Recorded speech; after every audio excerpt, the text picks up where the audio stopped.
Shields up, Iron Breakers, and welcome back to another edition of Khan's Anvil. How's everybody doing today? Hope you're all doing good on this fine Sunday afternoon. Hopefully we can improve on it with some more gaming news. I mean, let's just be completely honest. A lot of the gaming news is bad. But a lot of the gaming news is good as well. A lot of the gaming news is good as well, because I feel like as gamers, we've actually been eating pretty good over the last couple of weeks. Maybe some of you guys feel differently, but we can talk about it. Dylan, Jay, Juan, how you guys doing? In case anybody's wondering, this is not beer. This is club soda, soda water, sparkling water, whatever. Just felt like having some.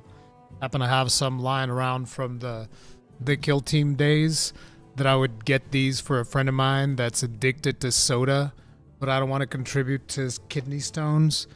So I'm just like, nah, bro, have yourself some soda water. That'll do you good. Future Sequence, Red Beer, 2 Lucky 666, Daniel Espinoza, G Riser Prospect, Pascal Calais. What's up? Man, I feel like it's been a hot minute since I've done one of these. Maybe it hasn't been, though. Maybe that's just my perception. Happy May the 4th. Happy Star Wars Day. Oh, man, I forgot today was May. I forgot it was Star Wars Day. That's crazy. That means, oh my God.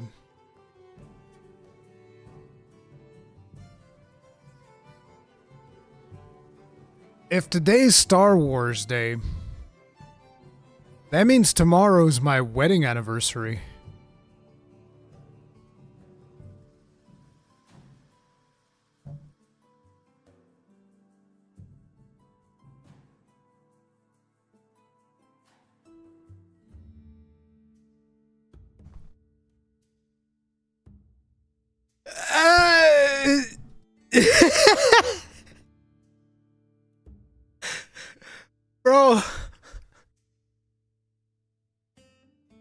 Bro, it's over.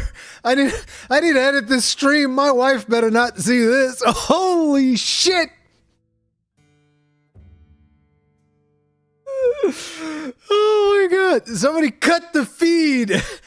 I need one of them buttons that cuts the last 30 seconds of whatever just happened on the stream. But I heard those are pretty expensive, so I probably can't get that. Oh man, paint a dwarf as a gift for her? Bro, she probably would not appreciate that, because back when I was into Warhammer fantasy battles, she actually painted a lot of my army. Although we weren't married back then, she was just my girlfriend. Oh man, clip and ship. Oh, that's how it's gonna be, huh? That's how it's gonna be. You guys just gonna backstab me like that? Man, that's messed up. That's messed up. Anyway, as per usual, let's do the Thane shoutouts. Colin LeSure, Fulminus, Can Maratli, Dan Pribernow, Mainstream, and Luigi Rosa.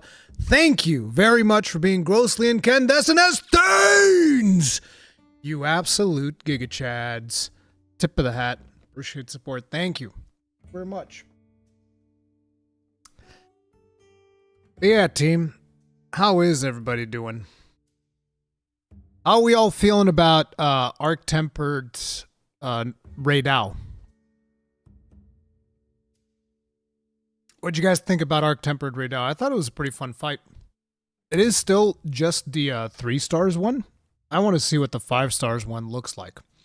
That's like my big thing. I want to see what the 5-star ones looks like. I mean, even though it's just the 3 one, I don't think I killed it on the stream without carding. I don't think I killed that one without carding just yet. Pro tip, prepare several gifts in advance to cover for as many occasions as possible. Also, how to shield that. Miz and Jamal, thank you very much for being grossing incandescent for 23 months. As a long beard, you giga chad. Tip of the hat. Appreciate support. Thank you. Thank you very much. He's fine, not too different from Arkveld Hunt? What? I don't agree with that. He's got nice, surprising new tricks. I mean, the whole thing where it's the whole fight is like he's on his nest. I thought that was cool.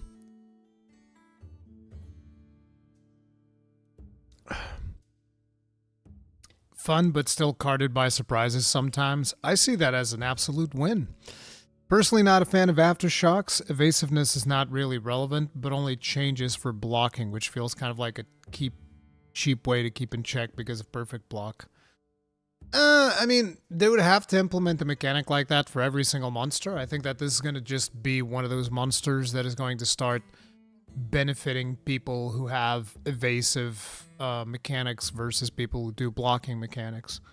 I think that's perfectly fair because you can't be expected that your weapon is going to be a perfect counter to every single situation.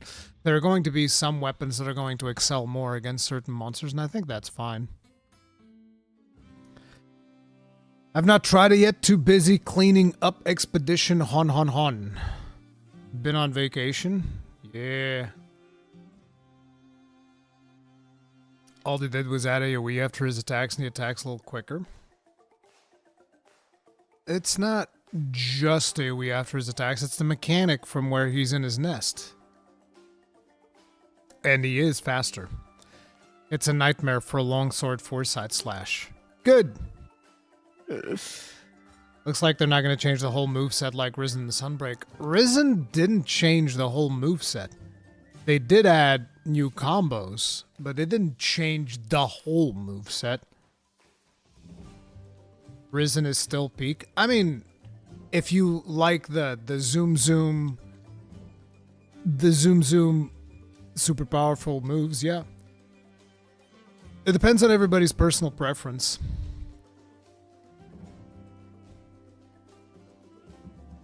I found him to be pretty fun. I thought that he was pretty cool. Didn't take us that long to beat him, but it is base game at the end of the day, so it is what it is. But it was a significant step up from a lot of the other ones, except I think that probably 5-star Tempered Gore Magala. I don't know, man. 5-strength Tempered Gore Magala is just built different. I feel like 5-strength Tempered Gore Magala could stand toe-to-toe with Arc Tempered Raidao. I feel like those two could go toe-to-toe in terms of like how hard they are and all that. I'm happy to main Sword and Shield so that I can zoom too. Yeah. Also odd that it was 3 stars instead of automatic 5. Yeah, I thought that part was weird, but I think that they have another quest coming in for him, which is the one where he is where he's going to be a free arena challenge quest, whatever the hell it was. They have another one of those, but I think that one was 3 stars as well, if I remember. What are your expectations for Title Update 2? I mean, my expectations are I just want to fight Lagiacrus. I just want to fight Lagiacrus, bro. Those are my expectations. I want to see what a modern iteration of Lagiacrus looks like.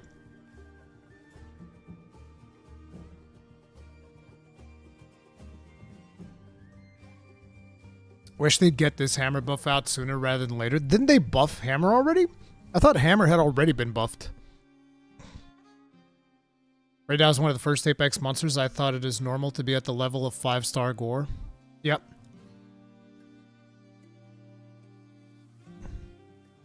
Think Tempered Gore wouldn't be so bad if his map wasn't so cramped? No, I think he'd still kick your ass. Absolutely. It's fun, but it's not really an Arch-Tempered level difficulty. I mean, you're comparing it with Arch-Tempered Elders, which were the first Arch-Tempereds we got in World.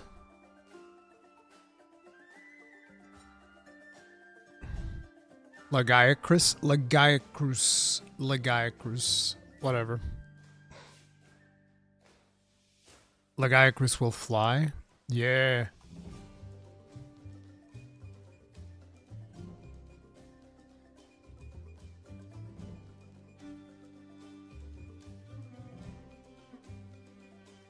I didn't say that end of May is Title Update 2. Title Update 2 is supposed to be in the summer.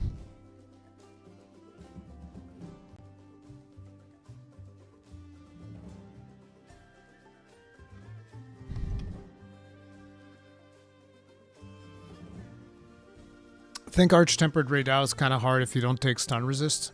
I mean, like I said, I don't think I got like a clean hunt on Arch-Tempered Raidao. Oh, that's when Hammer gets buffed. Okay. I thought it was Title Update 1. Interesting. I never see Hunter stun an Arch-Tempered Raidao fight. No, Fishman. You're not going to come over with that one. I get stunned on like the second hit of Arch-Tempered Raidao. Unless you're running like Thunder Resists or something like that, maybe then you can avoid a little bit.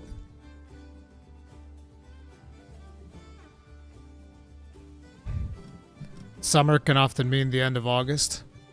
We'll see. We'll see how things pan out. How do you feel about people finally slotting stun resist upon reaching Arch-Tempered instead of being a premeditated choice through story? I've never used stun resist through story in Monster Hunter unless I'm fighting like a super endgame challenge. I believe I recommended it to people in Iceborne because some people were struggling in Iceborne, and I was like, hey guys, tell you what, here's what you do. You slot in 3 stun resist, you slot in 3 health boost, and Bob's your uncle. These are the 2 most overpowered skills in the game. If you're struggling with Iceborne, you get yourself 3 stun resist, 3 health boost, you're good to go. But usually for, you know, base game and even master rank, unless I'm getting slapped around silly too much, I don't necessarily slot in for stun resist. I believe I did it on the, on the Arch-Tempered Kirin fight. Because Arch-Tempered Kirin, I made the rubber boot, I called it the rubber boots set. I made the rubber boots mixed set, and that one I think included stun resist. Hey Victor, what's up? End of May patches for weapon balancing plus 8-star tempered gore. Like you guys are getting me like all confused and stuff. We can just check. That's the beauty of it. We can just go and check.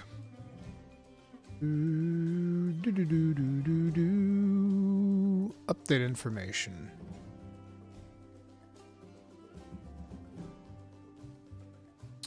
Oh, this is just the patch stuff. It's not what I was looking for. Where's the roadmap? Didn't they have like a roadmap?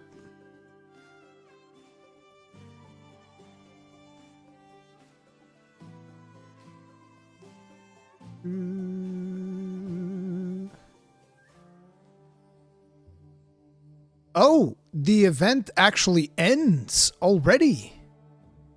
I thought for some reason I had thought that it was going to last longer. The event ends this Wednesday. We should stream this like on Tuesday or something as a final celebration. Try to collect as many things as possible before the event goes away.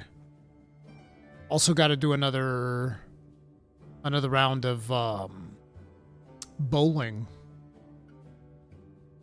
That'd be cool. Yeah, let's do... I know they have it on the website, but for some reason I can't find it.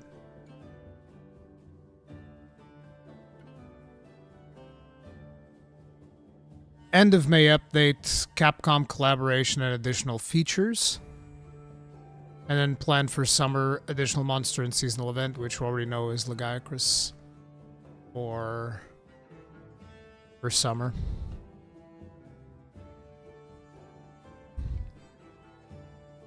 Were you ever tried doing a stream or two with modded Monster Hunter Wilds? Some of the quality of life, difficulty plus? No.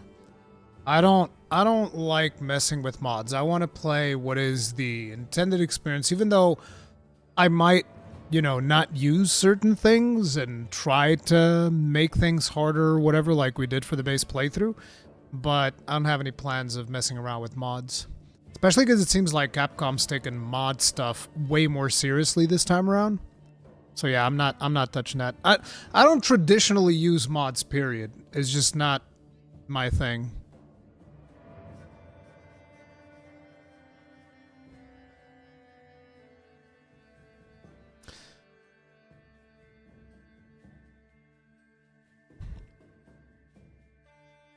Did the Weeb Scarf get into the game? Maybe that's with the Capcom collaboration stuff or something like that.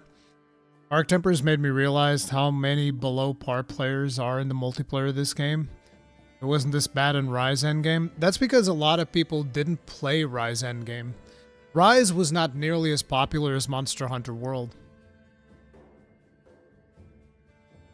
And also, Rise got its fair share of hate. Unwarranted hate. A lot of people hated Monster Hunter Rise. Very frustrating when I was covering Rise. People were like, ugh, it's not World. Rurikhan, what's your progress on the Earthkin Jaegers? The Jaegers are done. The Jaegers have been done for a while. I don't have them here, otherwise I could show them to you, but they're pretty much done, all of them. Then I have like... Let me see if I have pictures. I think I have some pictures. Where were these?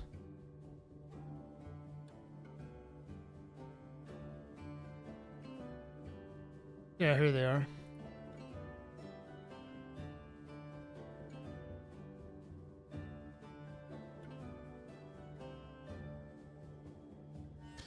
So this is like the warrior with the plasma knife. This is one of my most basic units. I usually use them on like suicide missions. Coldbrick! Thank you very much for being grossly incandescent. As a long beard, you giga Chad for 17 months. Tip of the hat, appreciate support. Thank you. Really love the content. Also, quick question. My friend is using the same Artian mod that Cowboy was using. I don't know what Artian mod Cowboy was using. Do you think he'll be banned for it? I don't know whether or not, for sure, Capcom's going to start banning people just for modding. I think the biggest concern right now is people cheating and making the game bad for the people. I would imagine that is their biggest concern. So when you're thinking about whether or not you're going to get banned, think of it like this. Did I just go into somebody else's game and blew up their monster in 2 seconds? If you're not doing that, I think you're kind of okay. Also, obviously, the more arena side of things, they're not going to want people messing with that either, I would imagine. So it's like, if you're not messing with those two things, I think you're fine. But anyway, as I was saying, wait, what's going on? There are some mods that are really good for performance improvement, especially before title update. The game didn't have proper direct... Yeah, I'm not criticizing mods. I think that's fine.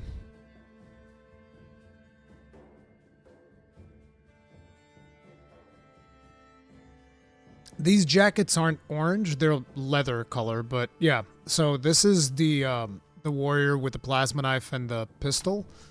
In here we have the Bladekin who dual wields knives. I didn't paint the white in their eyes because I don't have enough brush control for that, so I'll make it look worse. So if I just leave him like that, that way that doesn't look bad. This is the Bombast. He is like one of the coolest units in the whole thing. He can fire in the strategy phase, pretty cool. It's probably my best painted mini as well, I think. The Bombast over here. Then we have Rocket Guy. This guy is responsible for winning me so many goddamn games. It's actually disgusting. The Sniper, which this was supposed to be an incandescent effect, but I don't know. I feel like it's not that great. I feel like it's alright. This is my Tracker. Bro, my friends hate this unit. They hate him so bad. This is my Iron Break, which, funnily enough, this arm has snapped off twice. This arm here with the mines has been snapped off twice. Although, also, these bases are already done, so they're not black like this. They already have grass. This is a Shotgun Warrior. Another. See, in this one, I tried making the whites of the eyes, and look at that shit. He looks like Riddick. That's so bad. I'm never trying that again. And yeah, it's like the whole unit is here. The Jaegers are done. I'm currently working on Salvagers. Like, that's the next one. Salvagers are the next one. And here's where they are in the process right now.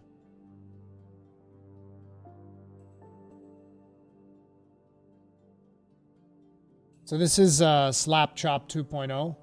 That means they've been primed black, and then dry brushed gray, and then dry brushed white. And this is the final result. Now all they need is to be added color, and once I put some speed paints on these, I have some speed paints, some Vallejo Express. Once I put some of those on these, they're going to look good, I think. We'll see. We'll see how it pans out.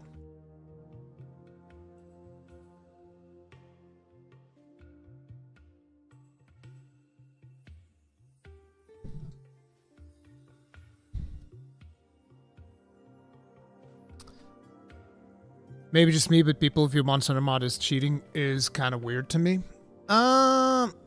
Depends on what you're using mods for. You can use mods for so many different things. You can use mods to make monsters only have 1 health. You can use mods to make your weapon deal redonkulous amounts of damage. You can use mods to change the movesets of your weapons. There's too many things.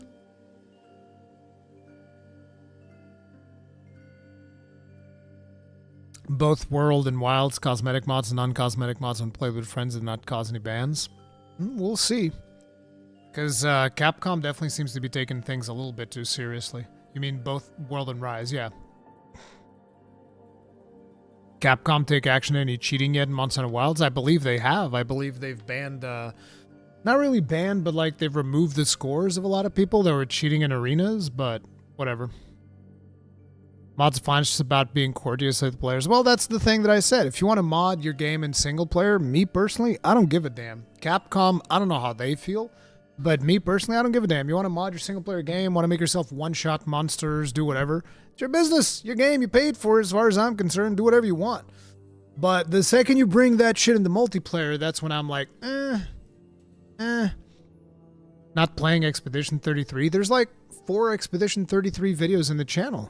I have been playing Expedition 33. I just think that the algorithm doesn't really push those streams out for sure, which ultimately is bad for the channel, but it is what it is.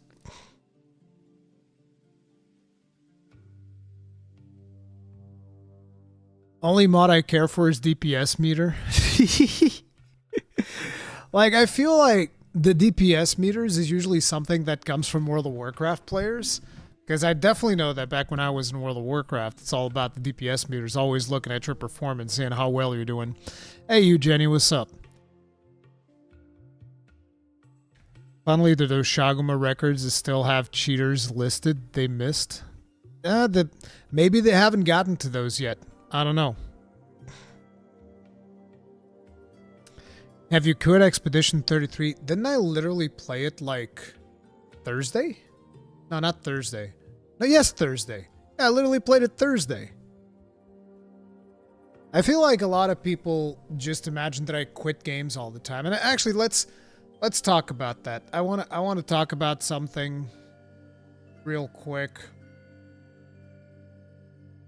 Let me pause this. So, this is a video that I've made in the 23rd of December in 2023.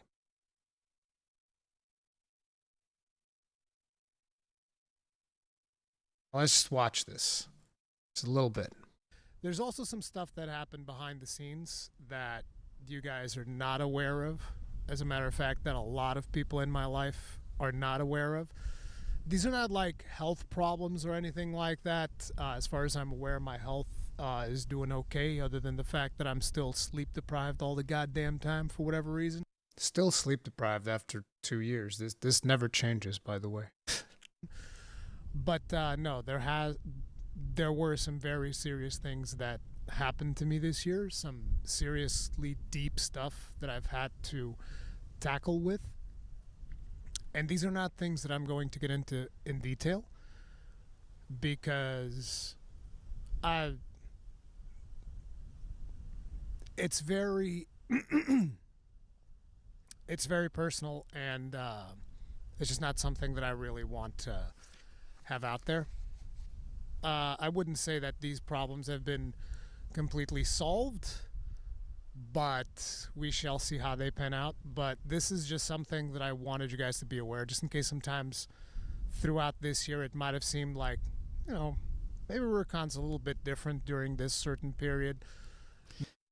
Anyway, yeah, this was in a video that I've made 2 years ago. and I'm still not going to get into it. But this situation, still not solved. Still causing a lot of fucking stress and shit. And this is actually one of the reasons, like, because, like, you know, right now, some of you guys were asking, oh, did you quit this? Did you quit that? Like, what's going on with this or that? And those are fair questions. But the reality is, oftentimes I come in here to this studio and I just do nothing. It's really strange. Like, I'll come in here and I'll like, okay, let's bang out this video. I know what I want to do. I have this idea. I know what I need to do. And then just nothing happens. And this happens all the time. Now, this is not the only problem I've been tackling. And the thing is, you guys are like, why don't you just fucking solve it? Like, you've had this problem for 2 years, haven't solved it? It's like, yeah, because unfortunately, I can't. Because it's not about me. It's about somebody else and the impact that that somebody else has in my life and the life of my loved ones. And there's actually nothing that I can do about it, which really fucking sucks. Because, like, I prefer to have problems that I can do something about. And this is one of those problems that I just can't do anything. There's nothing. And so that causes a lot of stress, anxiety, and that makes it very, very hard to be creative and make videos. So oftentimes I come in here and I try to do something and I achieve fuck all.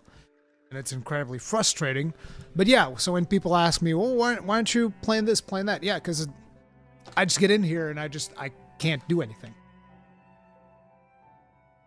So it's just like, it's fucked up. So it's like, I haven't given up on First Berserker Kazan.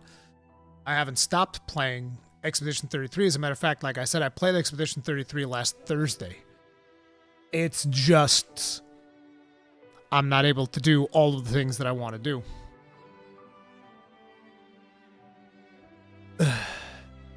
Yeah, Shadow, I tried medication once for sleeping. I hated it. I got like a bad case of sleep paralysis and I never want to do that again. Like, I took, like, some sleeping pill, and I was like, oh, man, this is fucking terrible. No. There's nothing that anybody can do about this situation. There's nothing to be done. Oh, yeah, like, I've been doing a lot of exercise. Funnily enough, I've had family tell me that I'm too thin, because they were used to just seeing me always being overweight. And now they're like, you're too thin. It's not normal. I've had to drill 2 new holes into my belt in order to be able to hold my pants, and it still kind of like slides down a little bit.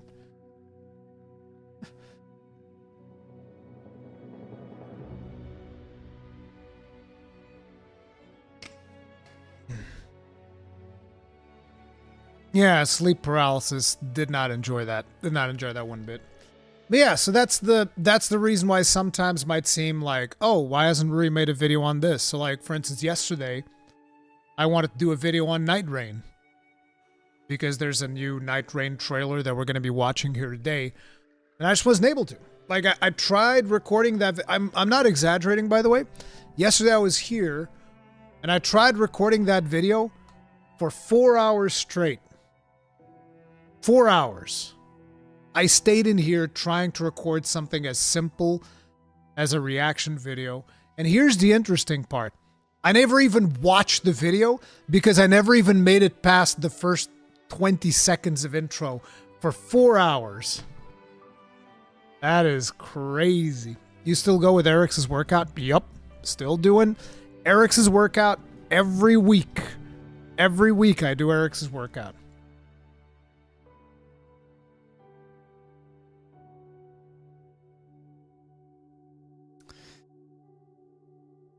But yeah, so that's the situation with that, just so that people are aware. And also, I want to make it clear, because I always say this, because, you know, with the whole membership program on YouTube, I often feel like I'm, you know, I owe people something because you are supporting the channel and all of that stuff.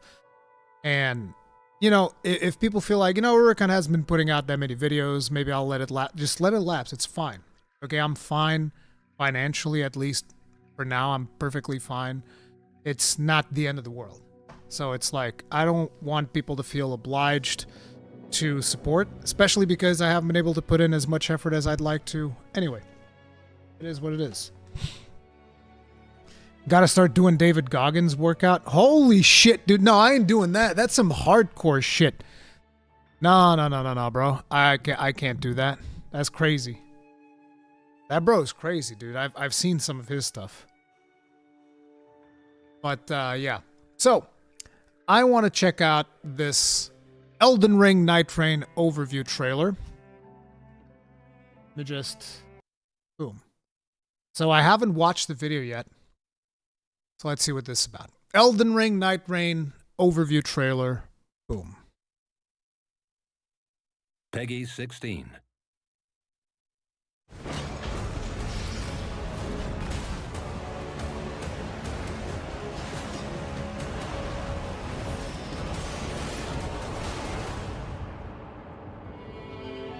Elden Ring Night Rain is a co-op survival action game where you navigate a vast and dangerous field with other players.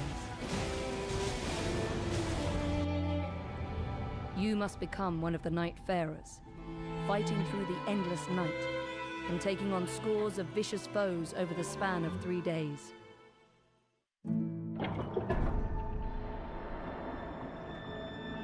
Once a country that thrived thanks to the power of gods, Limveld is now nearing its end, gradually being eroded by the night that has saturated the land. You will be deployed to Limveld to hunt the Night Lords as a level 1 character.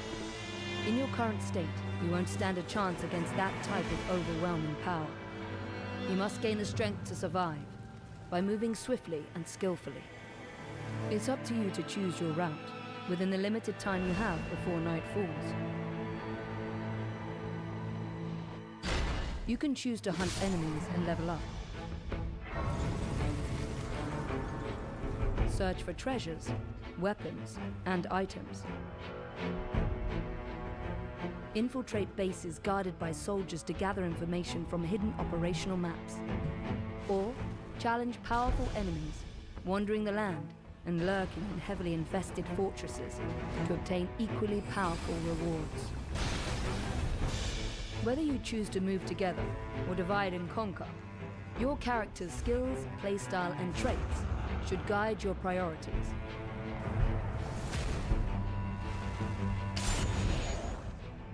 The layout of Limveld will change each time you visit. With every expedition, bases, types of enemies, chest rewards, and other features of the field will fluctuate. Sometimes your exploration may be interrupted by enemy ambushes, where you may encounter unpredictable events, like sudden meteor strikes. Even more dramatic changes can also appear, like erupting volcanic craters bubbling with lava, or dark forests shrouded with corruption that rots anyone who dares explore it. In this constantly shifting world, you will face new choices as the battlefield evolves with each expedition. What the hell? Evaluate every situation. Use your skills to fight back and survive through the night.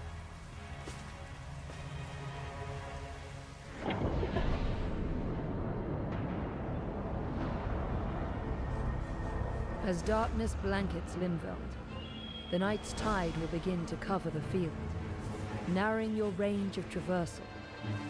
And as night falls, you will be driven towards an unavoidable confrontation. A harsh battle ensues as various powerful confrontation.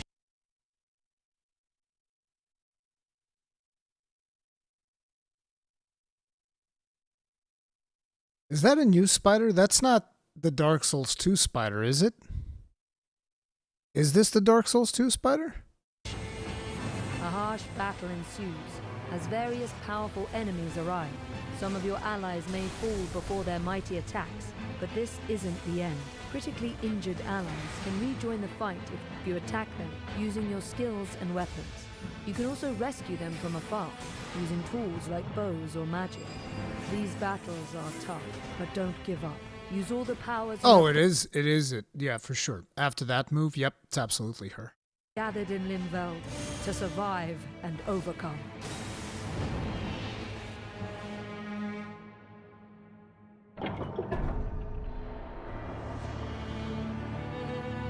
Eight Nightfarers assembled to defeat the Night Lord. Each Nightfarer possesses different weapons and unique passive abilities, skills, Bro, imagine playing a bow. and ultimate arts. That's the Giga Chad right there. Wilder, a knight proficient in a wide range of melee weapons. Can throw grappling hooks to pull enemies, or swiftly close distances. You can also launch explosive iron spikes that deal a powerful blow to any enemy. Guardian, a warrior equipped with a massive shield, excels in defense. Their skill, Whirlwind, can lift enemies off their feet and deflect arrows. Their art, Wings of Salvation, repels approaching enemies and deploys a magic circle to save allies from dire situations. Iron Eye, an archer who never misses a foe's weakness, controls enemies from a distance. His marking skill injures and pressures the enemy, greatly disrupting their poise and creating openings to exploit. His art, Single Shot, fires a supersonic arrow that pierces through every enemy and obstacle, Dragon Piercer. ensuring no escape. Duchess, the virtuous thief with quick reflexes. Listen to that music. Uses her cunning to confuse enemies. After attacking, she can use the skill Restage to reenact what just happened and deal damage. Bro, if Duchess players start using that after the Wildling Big Shot, oof. Friggin' oof, bro. Wildling Big Shot followed by Duchess's do-over, ba-bam. Damage again. Her art finale hides her and nearby allies from the enemy's view, giving them a chance to adjust their positions or create an ambush. Raider, a seafarer who is resilient and unyielding in battle, doesn't flinch at minor attacks, and rampages through enemies. His skill, Retaliate, strikes back with a powerful blow. It cannot be interrupted by enemy attacks. I've always wanted to headbutt a dragon. Why not? His art, Totem Stellar, summons a colossal gravestone. What the hell? Serves as an attack to dispel enemies. Acts as a wall to block projectiles. Wait, bro just summons a stone? Summons Bonk. a colossal What the fuck? gravestone that serves as an attack to dispel enemies. Acts as a wall to block projectiles. And amplifies the strength of allies through its protective aura. Recluse, a wielder of ancient magic, collects the elemental attributes attached to enemies and allies to produce different types of powerful magic, such as lightning-based. Bro, it's Shiva. It's Shiva from Final Fantasy. Square Enix would like a word. Or fire-based spells.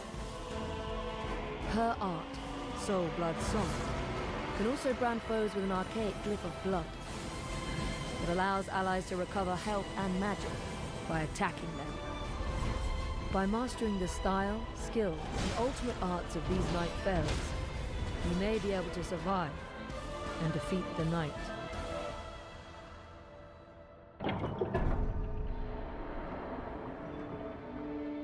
The Hidden Round Table Hold serves as a base for Nightfarers preparing for battle in Limveld. Relics recovered from expeditions can enhance your abilities when equipped before deployment. Relics have a diverse assortment of effects, ranging from increasing stats to altering the performance of skills. Different relic combinations can alter your gameplay experience, so try out different approaches and see what suits you best for the journey ahead. In a corner of the back room, a small jar merchant operates a bazaar selling various goods. Once you accumulate the currency Merc, earned as battle rewards, it might be worth checking what's on sale. Using the fitting mirror, you can unlock new costumes with Merc and change your appearance. Imagine unlocking cosmetics by just playing the video game in 2025. That's some heresy right there. Like, I know that Andrew Wilson does not approve. Microsoft probably doesn't approve either. Most people don't approve of that. Can't do that. These outfits allow you to change your Nightfarer's style to suit your tastes. Some costumes might even look familiar. Oi!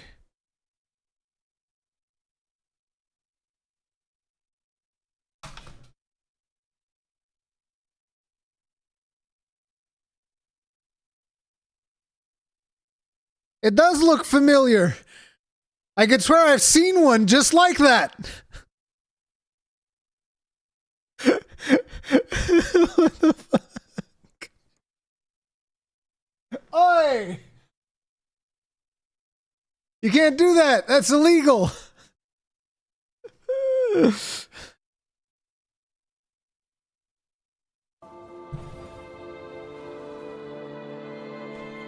As you battle against the night, fragments of your lost memories may return, giving you glimpses of who you once were. By recovering these fragments of lost memory, they give you glimpses of who you once were so that Vati Vidya can make a video about this. you can fill in the blanks of your Nightfarer's blurred recollections. In these memories, conversations with other Nightfarers or residents of the Round Table Hold might reveal new objectives.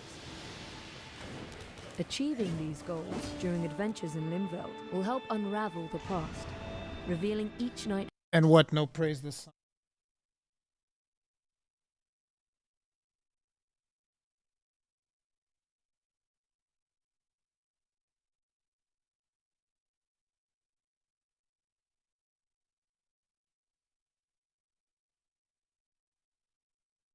You mean him?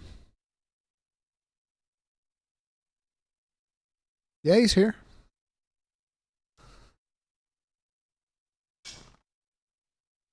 My boy Solera Vestora.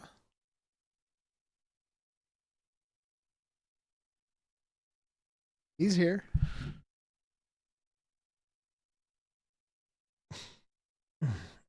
He was in the trailer? What?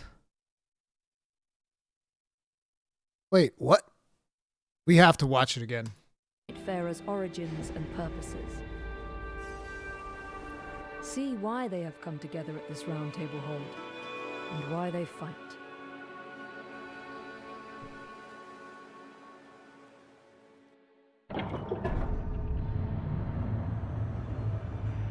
The Night Lords are the ultimate threat, waiting for players on the third day in Limveld. The Nightfarers are the only warriors remaining who can stop them and save this land from total obliteration. That's a goddamn centaur. Battling a Night Lord, a being that boasts overwhelming attack power and toughness, will be more challenging than anything faced in Limveld. However, there are ways to resist this threat. By carefully navigating Limveld, acquiring more powerful tools and weapons with attributes effective against each Night Lord, discovering relics, and growing as a fighter through experience and observation. Victory against the Night Lord will be Estelle. Set forth on this thrilling and fast-paced adventure, filled with danger and achievement. Dare to stand together against the fall of night.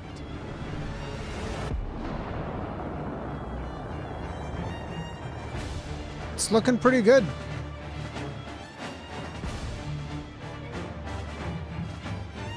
I'm actually curious where you guys stand, because I remember when we first played it, a lot of people were not into it.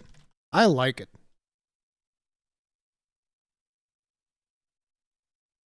We're just going to do a W or L. Everybody knows how this works. So you guys were saying I missed out on Solaire?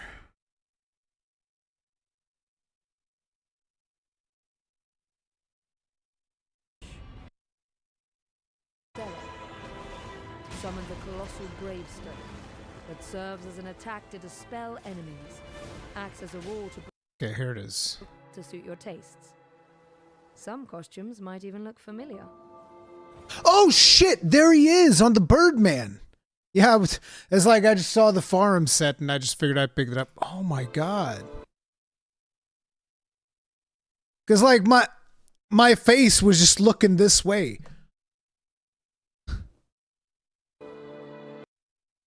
What's this one from? I recognize it too. That's not Bloodborne, is it? No. Forget what that's from. But yeah. If Birdman has Solaire, does that mean that these sets are specific to each of the characters? Because like we see the Wildling with a Farum set, and we see the we see the Solaire in the Birdman. I wonder.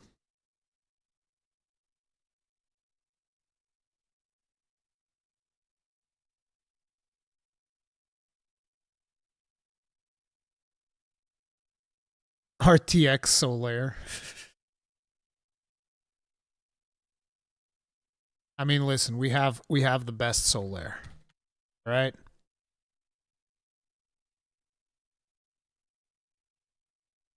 This right here is the best Solaire. Boom. The best. It is what it is. After horse armor, we have bird armor now. The difference is you don't have to pay for this one. You don't actually pay for this one. You just get it by playing the video game, which I know is like... So let's watch over it again, try to break it down. Peggy 16. Okay, so we have here at the very beginning, this is one of the mini bosses that we fought. As a matter of fact, the very beginning of this mostly uses footage from the network test, which by the way, there's like a 2-hour live stream somewhere in the channel of the network test that we did. I thought the network test was pretty fun. A lot of people were like, oh, but I wanted single player. And it's like, well, you can solo this. You technically can solo. It's probably going to be a lot more challenging. And the whole thing is balanced to be played in multiplayer. But they'll scale things down for solo, I think. But it's probably still going to be very, very hard. Funnily enough, it can't be played in 2-player mode. So you can play it solo, or you can play it in 3 players with matchmaking and all that stuff, but you can't play it in duos, which is something that is still kind of weird to me. At least I don't think they've changed that, but it's very weird. Like you can go in with a friend and then it will matchmake you with a random third person, or you can go in by yourself, but you can't like go in just you and a friend without anybody else. I wouldn't play this with randos. That's actually one of the concerns that I have with this. Every time that I think about a game like this is just peak meta mindset when the game is somewhat challenging. This is something that also happens with like, MMORPGs in general, especially like World of Warcraft, which funnily enough is going to come in as a talking point a little bit later in today's broadcast. But it's just one of those things where once people get the meta, anybody that's trying something different, the rando is just going to go like, oh my God, this fucking guy coming in here, not using meta stuff. Oh, disgusting. So yeah, we're kind of going to play this with Frank. I'll play this with you. How about that, Tummy Giggles? Is it scaled like Monster Hunter group stuff? I don't know. I don't know. We'll see. Think they'll have cosmetic from all Bandai from software games. It's just Bandai published game after all, so no Bloodborne, Demon Souls cosmetic. Yeah, of course. It's weird, yeah. Most people who co-op want 2-player. Exactly. PS5 Pro shouldn't be necessary. It isn't. This is not just for Pro. This is for standard PlayStation as well. Angry Rando is going to Alt F4 when things don't go their way. Yeah, absolutely. It's going to happen. So for me, though, luckily, because being a live streamer, I can just play with you guys. You guys won't give me shit if I don't play meta sets, so I'll be happy that way. It's fine.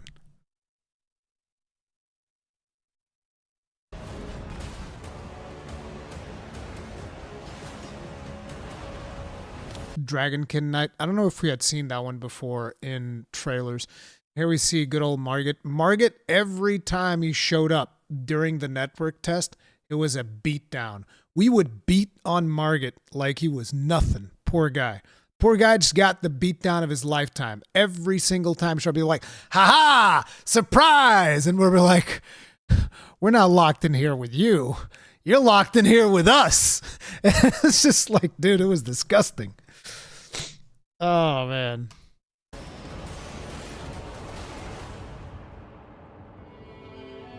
Elden Ring Night Ring is a co-op survival action game where you navigate a vast and dangerous field with other players.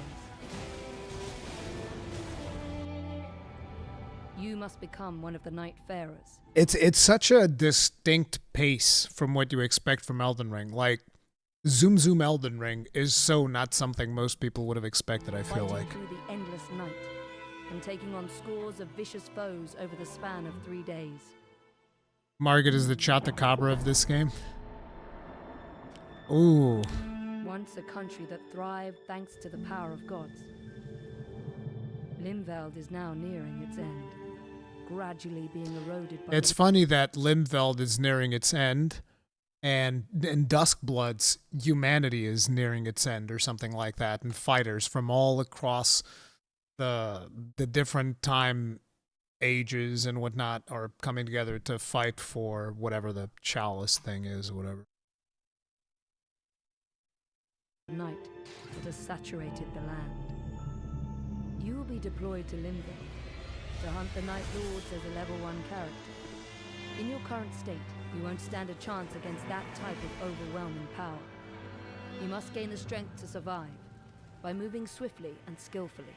It is important to mention that a big part of how successful you're going to be in this, well, maybe not a big part, but 20% to 30% of how successful you are in this is also down to the RNG of the skills that you get and the drops that you get, because I definitely noticed some of my runs went significantly better than others because the items that I was able to get and the skills that I was able to get were significantly better. Whereas a lot of times I would just be getting like bad skill after bad. Like it's like, okay, here's 3 kinds of bad. Choose which one is the least bad for your build, and then just like get that over and over. So yeah. It's up to you to choose your route within the limited time you have before nightfall. Bro, by the way, fuck these guys right here. These guys. It's up to you to Fuck these guys, all right? I don't want to see them. I don't want to look at them. Just looking at them, I'm just like, bro, I'm gonna come in here with Birdman, jump right in the middle of them, just like, poof, and then pray to God that my teammates kill them fast enough.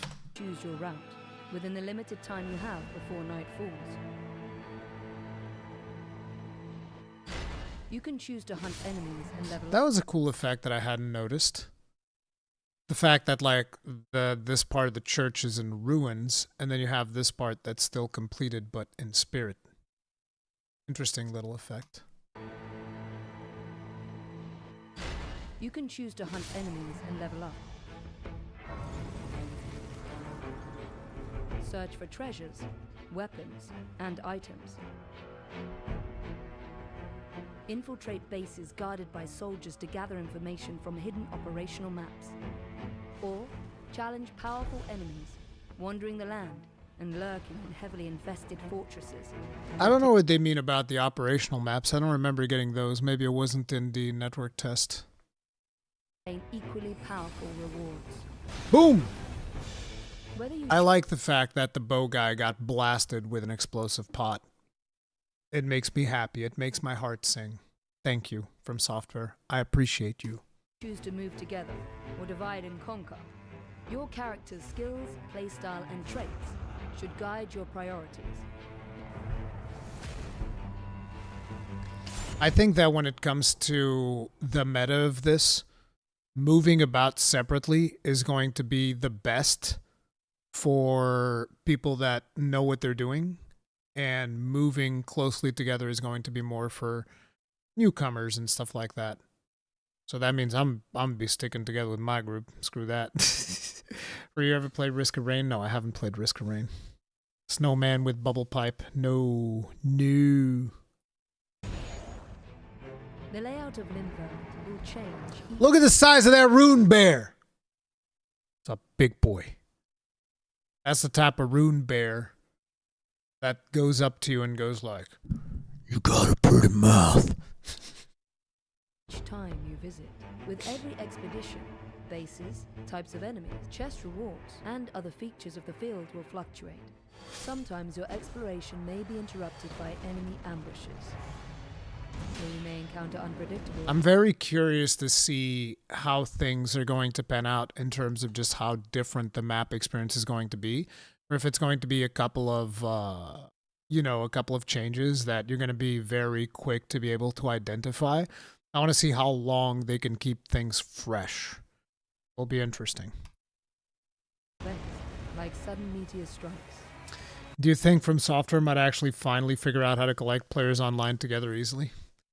I think that if the network tests showed anything.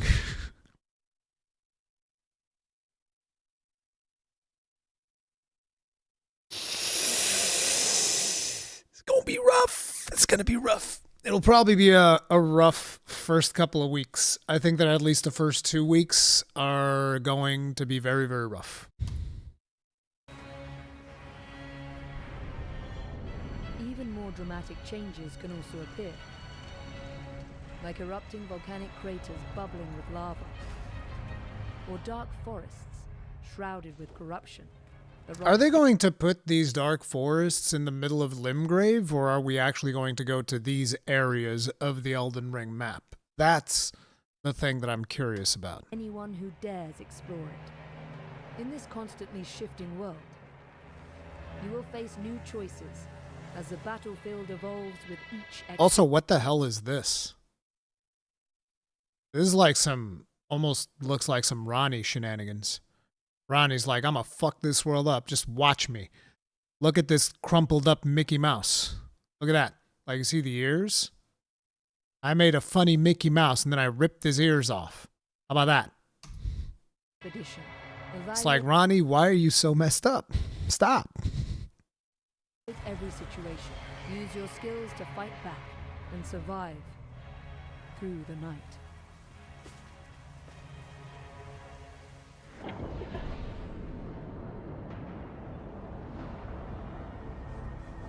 As darkness blankets Limveld, the night's tide will begin to cover the field.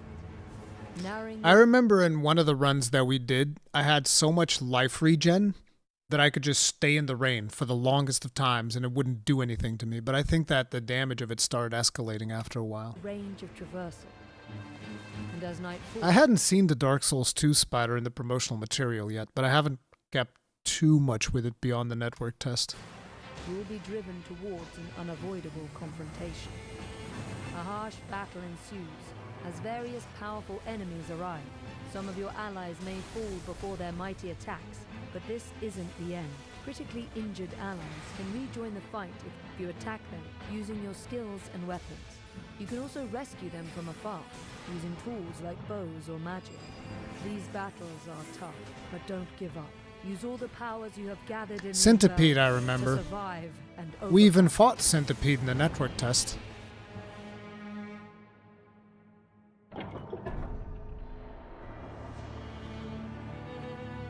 Eight Nightfarers assembled to defeat the Night Lord.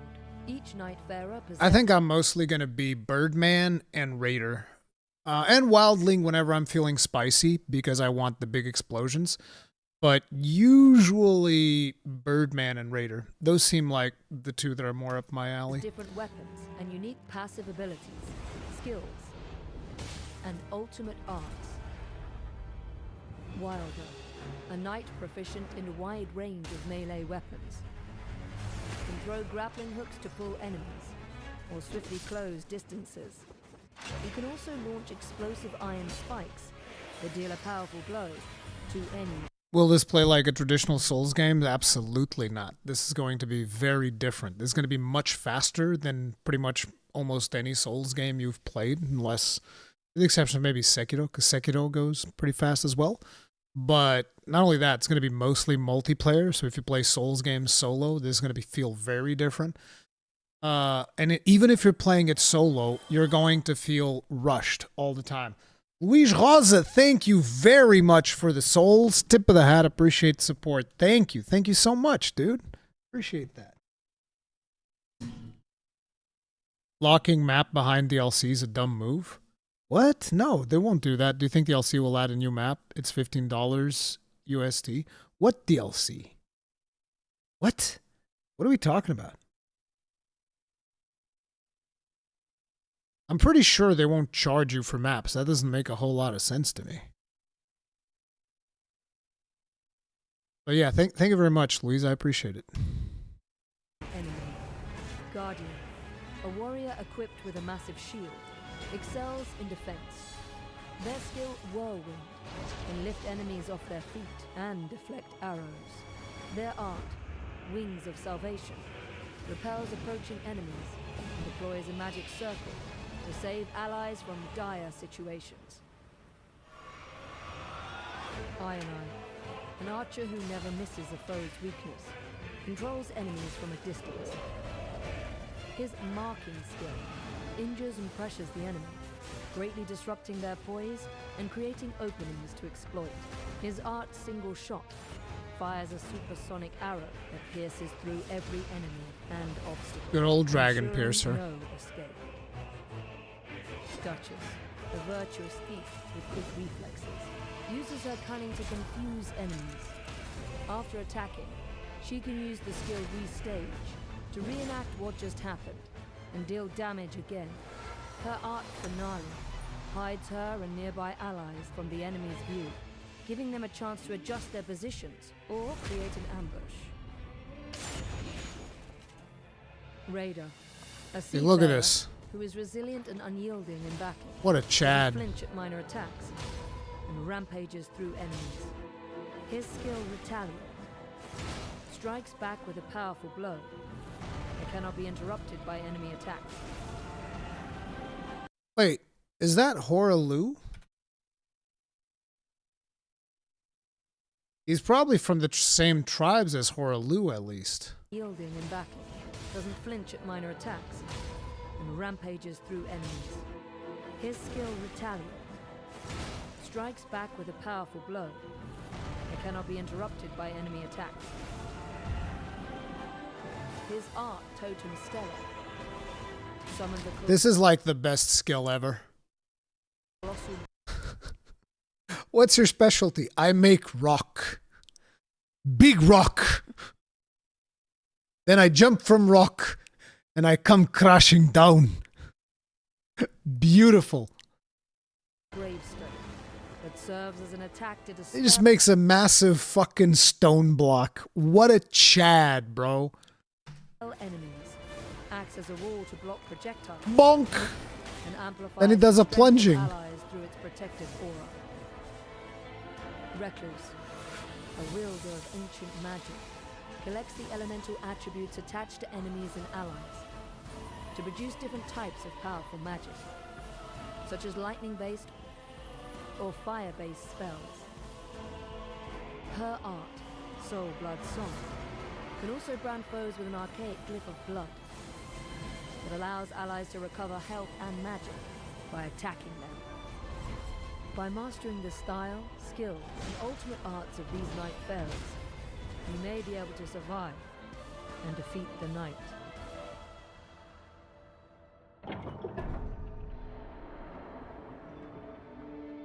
The Hidden Round Table Hold serves as a base for Nightfarers preparing for battle in Limveld. Relics recovered from expeditions can enhance your abilities when equipped before deployment.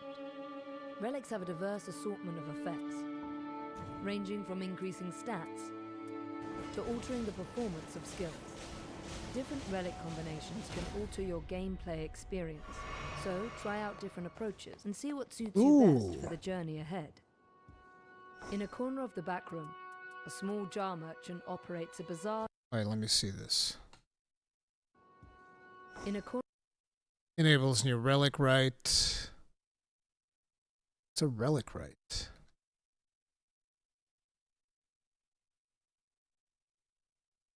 The back room.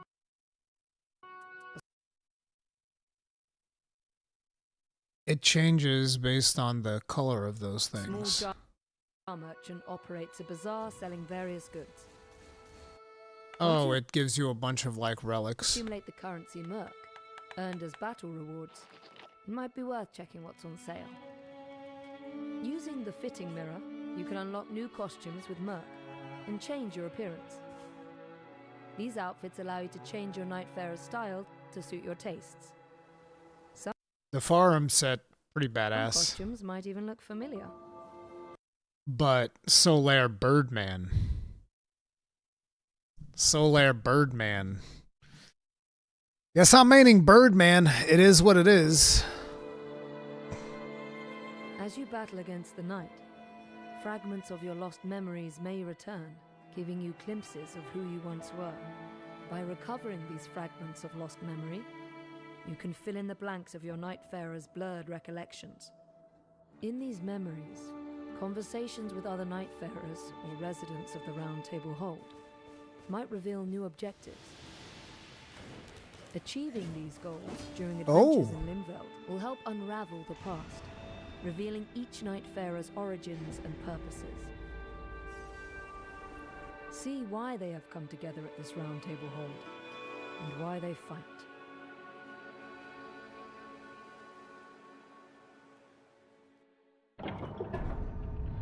Night Lords. The Night Lords are the ultimate threat, waiting for players on the third day. I didn't think that the wolves were super hard, by the way. Whatever it's called. The name of the wolf boss that we got in the network test. I thought that one was pretty accessible. In Limveld, the Nightfarers are the only warriors remaining who can stop them and save this land from total obliteration. Battling a Night Lord, a being that boasts overwhelming attack power and toughness, will be more challenging than anything faced in Limveld. However, there are ways to resist this threat. By carefully navigating Limveld, acquiring more powerful tools and weapons with attributes effective against each Night Lord, discovering relics, and growing as a fighter through experience and observation, victory against the Night Lord will be within reach. Set forth I wonder if you have limited arrows when you're playing with the bow guy. in this thrilling and fast-paced adventure, filled with danger and achievement. Dare to stand together against the fall of night. Against the fall of night.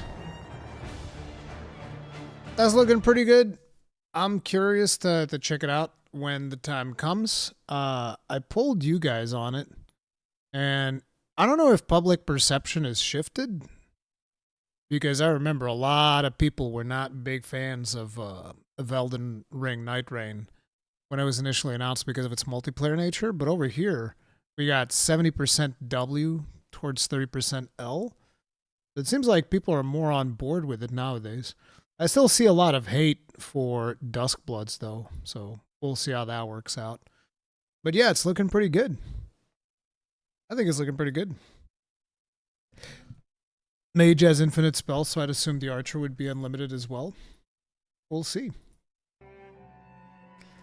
I'd rather have another kind of game, but still okay, I guess. I mean, I think that most people would rather have a traditional From Software experience. Looks like $40 game. I think it is. Is it 40 or 50? Like, I don't know how much it costs. I know that I don't think it's full price.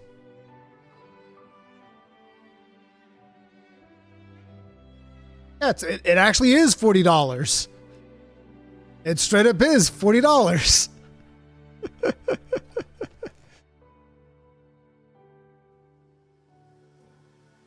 $55 for the deluxe.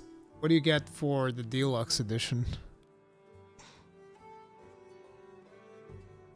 I mean, it's $39.99, not 40. I mean, it's $40. Well, let's be completely honest there. $39.99 is $40. Kernel level anti-cheat. It uses easy anti-cheat. I know a lot of people are not going to like that. Deluxe edition includes Elden Ring Night Rain, additional DLC, additional playable characters and bosses. Bonus gesture. Player can also obtain this later in game. Rise together. Become a hero. Take on the night. Doesn't say, like, I think Fishman21 was saying, like, oh, you get to play the other character earlier. No, it seems like it just includes the DLC characters and bosses.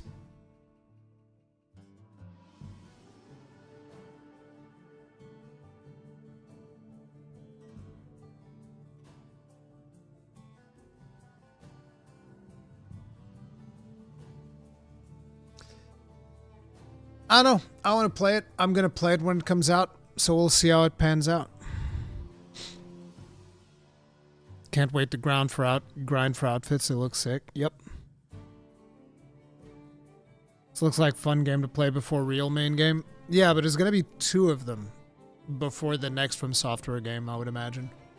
Unless they're already cooking on something they're going to announce on the Jeff Keighley's E3 show.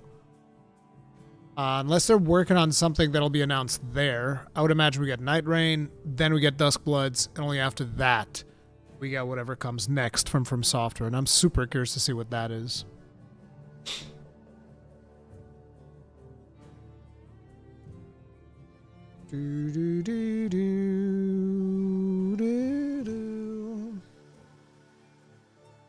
So before we continue, I want to check in with Path of Exile. Apparently there was a patch. This is another game that probably a lot of people think that I've given up on, which I haven't. But it's just been so many good things coming out recently. Like, 'cause I look at 2025 as this amazing year that we're getting in terms of video games. Because, you know, we got Monster Hunter Wilds. We just got Expedition 33. We got, you know, Path of Exile leagues coming out. And I know that Path of Exile 2 is very... It's like very controversial for some people. A lot of people don't like Path of Exile 2 right now. Whatever. I still like Path of Exile 2. It's just been really busy times. But yeah, Expedition 33. We got the Oblivion remaster. We got First Berserker Kazan. Like, we have all of these games coming out. It's absolutely insane. Between Night Rain and Dune Awakening, the summer's had a great start. I don't plan on playing Dune Awakening. There's also, next week, actually, I think it's Saturday, right, for the early access, Doom Dark Ages, which I'll probably want to play as well. So, yeah. Wilds, didn't I say Monster Hunter Wilds? I said Monster Hunter Wilds. Title updates, all of that good stuff. We've had phenomenal games to play. But anyway, I wanted to catch up on what's going on with this recent patch. So we're going to watch this video from DM. Make sure to go over here, give it some watch time, hit it up with a like. DM, super nice guy. Really like chatting with him. Let's see what's going on here. Oni Hunter, thank you very much for being Grossing at us for 16 months. Tip of the hat. Appreciate the support. Thank you. You've also been saying that about every year for the past 4 years now, and every year has been getting better and better. Yes! Yes! True! I feel like, again, this might be because of the fact that I play a wide variety of games, so there always seems to be at least 1 or 2 games that I'm interested in playing. So, it's like, even though everybody's always saying the industry is dying, and there are bad news. We're going to get to some bad news today as well. I still feel like there's a lot of good stuff happening in the industry. The Path of Exile 2 patch is actually out now, and it has kind of an interesting saga. Remember last night I was talking about how they said they're going to have changes done by the end of the week? Well, they deployed the changes today, as a matter of fact. But that became a thing because apparently when they deployed the patch, some people were just missing skill gems. And by the end of it, they kept doing a bunch of, kind of updates about what was going on here. By the end of it, it took about 5 hours of downtime. So I guess what they ended up having to do was basically do a rollback, which it says that the ladder will be out of date about 3.5 hours. Ooh, rollbacks? Ouch. They were originally going to do the rollback and then just roll it forward, but I guess that there was a problem, which means they couldn't roll it forward, and you just have to stick with the little bit of a rollback. Now, the rollback's just a number of hours, so unless you were kind of playing right up to the drop of the patch, this won't have affected you. Like, I went to bed early before they posted this, so I'm fine, but if you play right up to the last moment, well, there's a few hours of a rollback there. But this is preferable because the reason is skill gems were being deleted due to an accidental change they basically did for a particular support gem, which I think this was Caltrops. The Caltrops support gem was actually incredibly bugged. So they had to do some hot fixes about it. I could be wrong, but I remember watching Jung do a build with Caltrops that was like auto spamming shit, and that was fucking hilarious. So if I had to guess, it's probably the hot fix nerf that they did to that adjusted some stuff. I could be wrong. I'm just going to blame Jung. And having skill gems get deleted with It's Jung Roan's fault. Yep, it's just that simple. Yep, agreed. actually be a nightmare, because I don't know about you guys. I've received 1 perfect jewelers in all the hours of Dawn of the Hunt I've played. So having that be deleted would feel absolutely insane. Anyway, all of that's resolved, I guess. So if you got a little bit of a rollback, yeah, that is what it is. But unless you were playing all the way up to the patch, you're basically not affected. So let's talk about the patch notes here that happened. So basically, they say item rarity isn't really doing what they wanted to do. In order to prevent too much item spam in PoE 2, they rely more on item rarity and less on item quantity. This means that the effect that monster item rarity has on your items needs to be more powerful and noticeable. Currently, we believe that this stat is not affecting drops enough. No! Why? Fuck, this is one of the things that I actually hate. I hated it in... when I played the first early access version of Path of Exile 2, and I continue to hate it, and I hate it in every video game that does this. Item rarity as a stat fucking blows. It fucking blows. It fucking sucks. Just add that to everybody baseline. Boom, done. Rarity is fucking terrible, okay? Like, by the way, I'm not exaggerating when I say not a single person wants to build rarity. Okay, everybody that does build rarity, they just want more drops. They don't want to build rarity. They just want more drops. They don't actually enjoy the rarity stat. They just want more things to drop. Nobody likes rarity. Literally, nobody likes rarity. The people who tell you they like rarity, they probably don't like rarity. They're just like, oh, I like having more drops. Yes, everybody likes more drops. Nobody likes item rarity. It is terrible. Absolutely terrible. Never liked it. Disgusting. Hate the guts of this fucking stat. It's a terrible fucking stat. But because of their inspiration being driven mostly by Diablo 2, because ultimately Path of Exile is a video game that is super inspired by Diablo 2, both Path of Exile 1 and 2, item rarity is always going to be a thing, because Blizzard thought that Magic Find was a good thing, which, by the way, what ended up happening with Magic Find back in the Diablo 2 days is we would have bitch characters, okay? That's what we'd do. We would have these characters that we didn't really want it to play, okay? Nobody actually wants to play a Magic Find character. They just want the results of playing a Magic Find character. So in my case, I think for a while it was a Firewall Sork. I think that was the one that I was using for a long while, because Firewall just did like ridiculous shenanigans of damage. Probably changed it later to some other type of Sork, but it was always a Sork, because you just go to Mephisto. This was before you had, like, what was his name? Pindleskin, whatever the fuck the name is of the one that's in Act 5. I always preferred Mephisto. So you'd go up to level 2 of Mephisto thing, you'd teleport all over it so that you'd instantly go to the boss, get to the boss, use the static charge, whatever the fuck the skill was called. Boom, boom, boom. Do that like 5 or 6 times, whatever. Boss goes down to sub 25% health. Drop Firewall on it. Boss dead. And then it's like, oh, look, there's a unique. Cool. You pick that up, leave, do it again. And that was it. That, and it fucking sucked. I never wanted to do that. It's just, it's the easiest way of getting loot. So that's what you do. I fucking hate it. I hate magic find. I hate rarity. I hate quantity. Whatever the fuck. I don't think that's a good thing.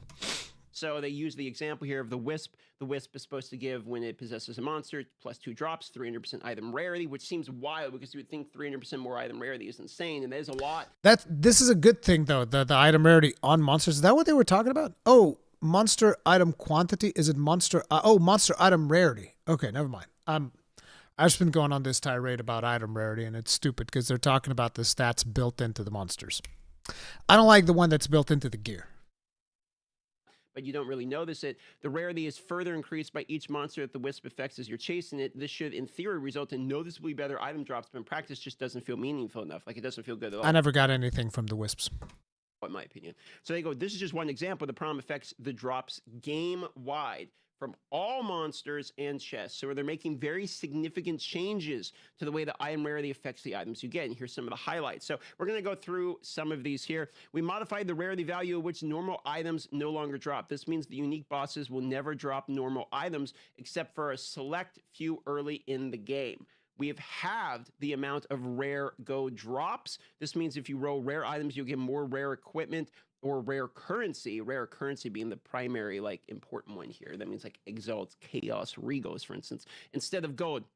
Rare gold piles are now twice as large, so you still get the same amount of gold. So basically, they took some of those gold drops, doubled the quantity of them, halved how often you get them, and where you would have gotten them, instead, you're getting, you know, currency and items. Effectively is what happened here. Gold, magic currency, quality currency, flash, charms, and runes are much less likely to drop with high item rarity. These changes result in 20 to 30% more rare currency. So kind of, again, cutting out some of the less desirable items in exchange for more rare currency, chaos, exalts, etc., stuff that we actually want. Tier 2 rares now drop. It's interesting that the way they manipulate the drop rates is never really seems to be by increasing the actual drop. Well, I guess they're about to do some of that, but on the changes that we've seen so far, it's more like we're reducing these other items that are less desirable, and as a consequence, you'll end up getting the better items. But somehow it seems like a lot of times that doesn't actually happen. It's weird. I'm still learning about how GGG does things, by the way. I'm a fairly recent GGG fan since the start of Path of Exile 2. So I didn't really play much Path of Exile 1. That's why I call myself the Path of Exile tourist. I'm a tourist. I'm new here, okay? Don't murder me. 4x more often in tiers 3 to 5, or 30% more often. So you're going to see higher affixes on gear more often. The mods of tiered rares have also been improved by cutting out more low-level mods, making them better on average. So as you're scaling up rarity is, as mentioned previously, affects the tiers. See, the rant that I was saying earlier, you should put that one here. That's when that rant should come in, okay? Because now they're talking about rarity on items, making items better. This is where the rarity rant comes in. See, I knew that rant was going to have to come in at some point. Of rares, more rarity equals higher tiers of gear, and now gear is more often to be better. Tier 2 and higher magic items now drop 5x more often. The lower level mod of tiered magics have been significantly improved, with Tier 2 now culling 50% of the mod range and improving from there. Tier 5 magic items will usually only roll the highest mod available for a given type. This means that tiered magic items should give a much better starting point for crafting and recombination. So basically, if you pick up these tiered magic items, now you can, you get tier 1 physical more often, or what have you, or I should say tier 12, or whatever how the higher tier 1 is. What used to be tier 1. Higher tier physical, something like that. Grab with another one, with another tier, you slam them together, there you go. So basically, they're trying to just make it have a better starting point, so when you regal it, you at least have a chance here. These changes would significantly affect the item rarity has on the quality of items you receive. Overall, you should see significantly better items from more challenging content. A side effect this change will have been make player item rarity you get on mods more valuable also, which is not our intention in order to.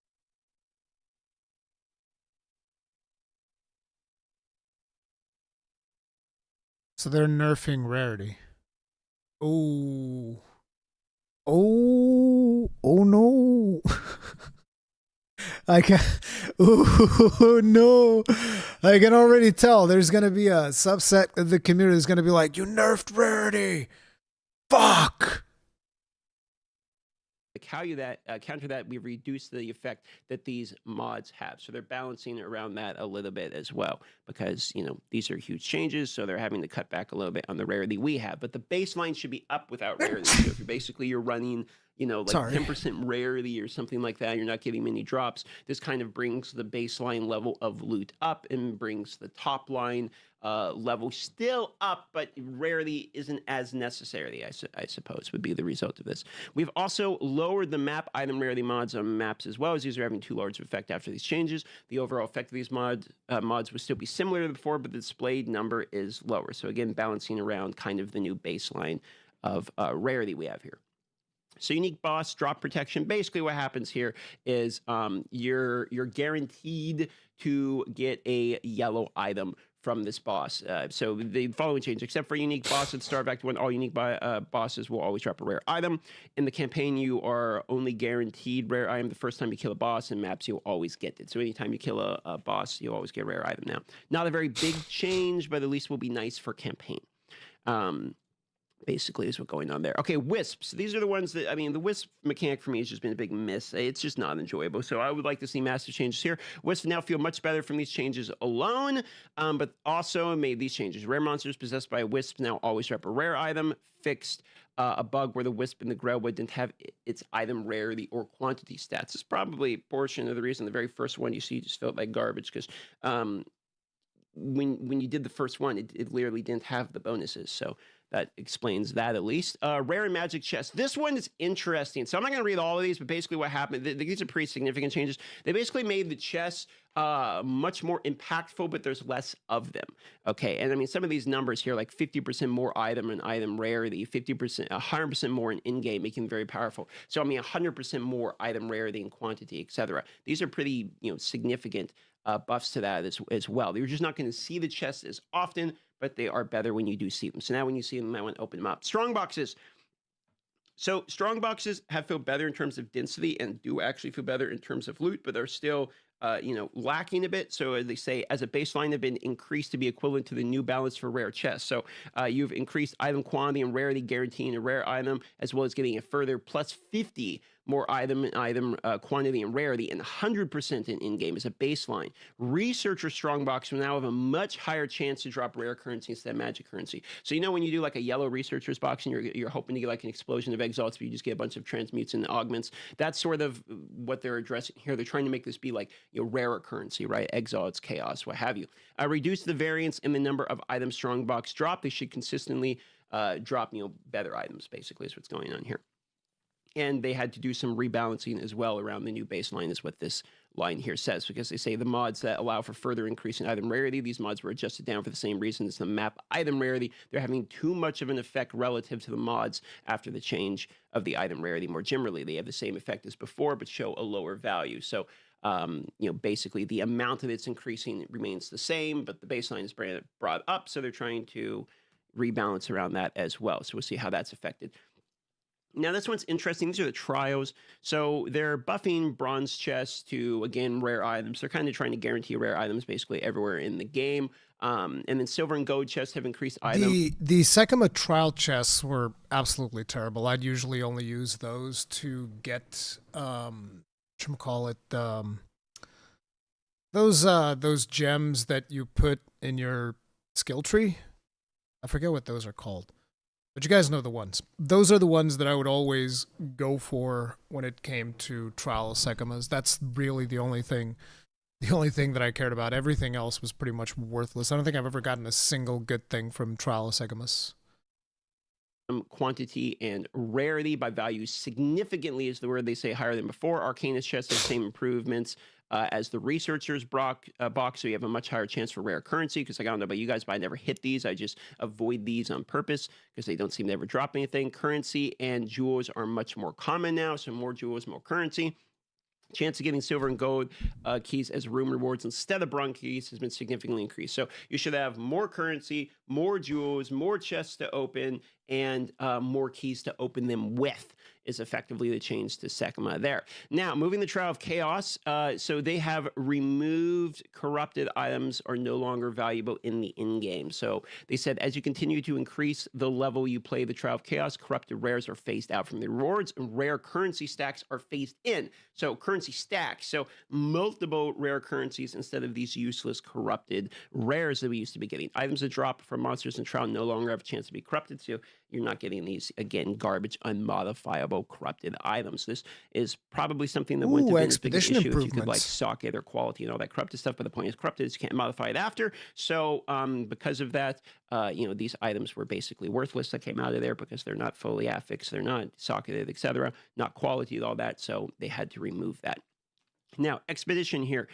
Expedition has been where I've been getting a lot of my loot. Expedition actually feels pretty decent once you get it going. However, they're still buffing it. So Expedition Magic and Rare chests now have the same base balance as the other Magic and Rare chests, so they're even stronger here, okay? Normal Expedition chests have been improved, and they fixed a bug where the increased chest item rarity from Expedition remnants were not multiplying correctly with the chest item rarity had already been in. These remnants will now have a greater effect. So this is a bug that was against our favor. Now they've fixed the bug. It's buffed basically in our favor. Buffed the rewards from most Expedition remnants and doubled the amount of Expedition artifacts to drop. So you're going to get twice as many, basically, recombinators or gambos, etc., from Rog and Gwyn and all that. Increasing the amount of exotic coinage that drops by 50%. So again, we have, more pretty significant buffs in terms of actually expedition mechanic usage after you've completed the expedition. So this is quite good, especially if you've been using the recombinator to recombinate your gear, which is actually pretty good once you start, in the in-game, you start hitting Expedition is the one that I like the most, by the way. Out of all of the end-game mechanics, like I think I've done all of them. Expedition is the one that I think is the most fun. I mean, I like explosions, so that's kind of like a given. But on top of it, I like the more control that you have over the stuff. And it seems to be the one that has the least amount of RNG. So Expedition is the one that I like the most. Those, mid-tier-ish items, you can actually make some decent items from the rip there. There's some, we maybe do a whole video on this, but there's some mechanics you can use to try to make the odds a little better, etc. So Delirium here. So basically, as you continue to Delirium, your item rarity is going to continue to ramp up to 2.5 times what it was before. So 250% buff there. And Pinnacle content has been made even easier to access. So Breach Splinters increased by 50%, Delirium Splinters by 80%, and Audience for a King increased by 50% as well. And then these are the changes they talked about in the Corrupted Nexus, where now it's a little bit easier to finish out your passive tree. So, a slew of buffs here related to loot. We're going to go find out, because all these buffs look good, but we're going to go find out what it actually feels like. So I'm going to go live right now. We're going to test out each and every one of these changes. I'll do some trials. I'll do some expedition. We'll try Delirium. We'll do all of that, and let's going to see exactly what loot looks like. So I'll see you on the live stream. Let me know what you think down below, and see you there.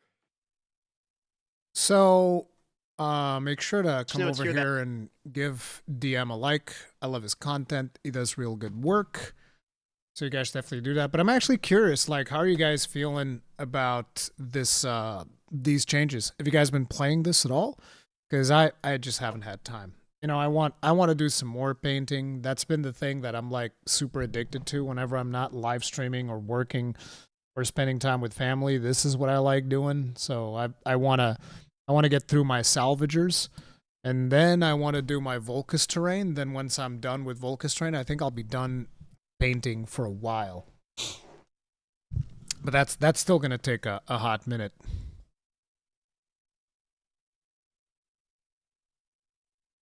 Oh, look, first comment, isn't Rue is cat shit. PoE 2 is in the right way. The fuck? Can I just get rid of light radius on items, please? If you're reading this, bless your maps with endless divines. The loot changes on paper do sound a lot better, but we'll see what reality shows. Few mentions about inflation, but who cares about trade? Yeah, I don't do trade, so this was posted 2 days ago. The loot's actually quite improved. I've been seeing the community news. Everybody seems happy about it, and it's real. Nice. That's good. I'm burnt out from PoE 2 for now. I didn't even reach endgame. We'll wait for next league, probably. I didn't reach endgame, but it was mostly because I took a break midway through the league. We took the break. I went out with my kids. Kids' vacations and the problems that I was talking about at the beginning of the stream. It's going to be a really rough year for me, I feel like, this year. I've also come into some more problems recently wherein my in-laws are apparently getting kicked out of their house. And that's going to be something that I know I'm going to have to deal with at some point. Because, you know, I can't just like be like, yeah, well, that kind of sucks for you guys. Sorry.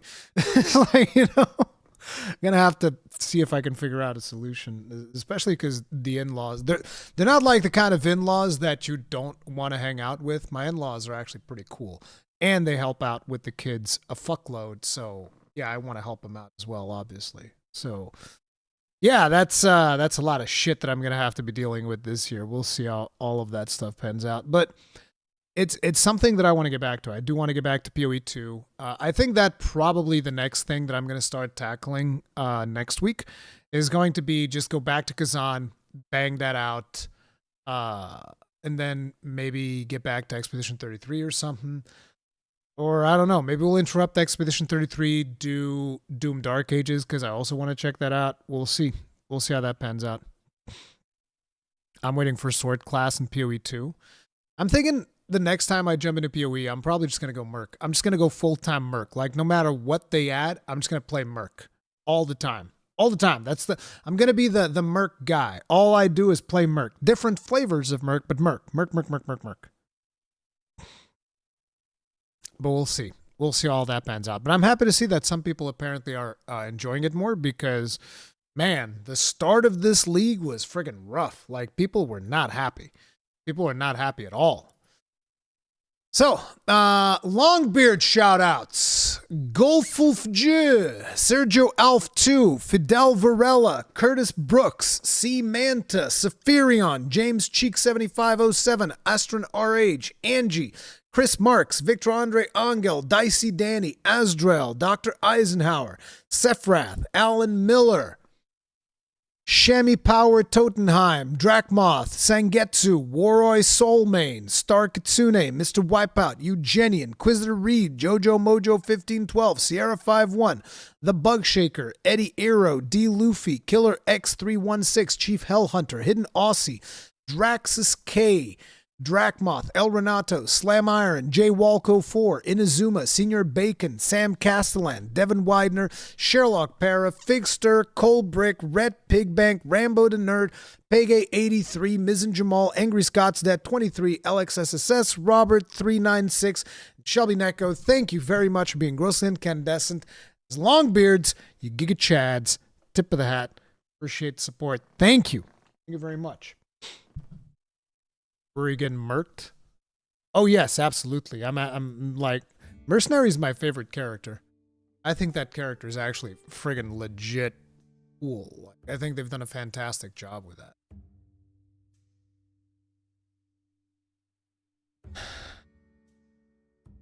I fantasized about a monk with a sword, but then I saw that the sword was on the passive skill tree. Yeah, there's I'm pretty sure that sword character is going to take up the same spot as Mercenary. Because Mercenary is where the sword tree is. Wonder how do you look at the Mind's Traps type of weapon, considering you never even played it from PoE 2? I don't know what you mean by Mind's Traps type of weapon. I haven't really touched anything that does that.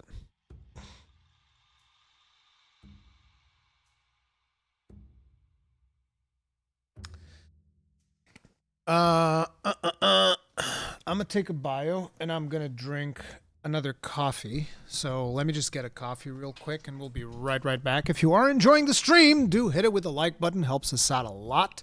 And if you usually enjoy Monster Hunter content, Dark Souls content, PoE 2 type of stuff that we do, then subscribe. Bell notification icon. We'll be right back.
Yo, yo, yo, yo, yo, yo, yo, yo, yo, yo, yo. Where's the old man? The old man needs his coffee, bruh. The old man needs his coffee, especially for the upcoming news, man. The upcoming news as kind of... Oof. Oh no, this topic. Oh yeah. Oh yeah, dude. It's gonna be pretty bad. They're about to price a whole lot of people out of this hobby. It's just that simple. And they don't give a fuck. Like, nobody cares. None of these people actually give a fuck about any of you, by the way. They just don't care. So we have here from IGN. Microsoft raises the price of all Xbox Series consoles and Xbox games confirmed to hit 80 bones this holiday. We understand these times are challenging. That's like the little below the tag thing. And the reality is we understand these changes are challenging, but we don't give a fuck. Because this here is a seller's market, bitch. There's way to the man, and we don't give a fuck. It's that simple. It's literally that simple. It is what it is. Increasing the price of existing consoles is insane. It is, especially because traditionally what happens is the other way around, right? Existing consoles get cheaper, not more expensive. And it's not like a small increase either. An announcement today, this was May 1st, the company said it will be raising prices on Xbox consoles, controllers, headsets, and some games. The price hike for consoles and accessories kicks in today, May 1st. While game prices will stay the same for now, we should expect to see Xbox charging 80 bones for new first-party games around the holiday season. Price increases are taking effect globally with the exception of headset prices, which are going up in the US and Canada. And by the way, let me just preload this one before people come in screaming, inflation.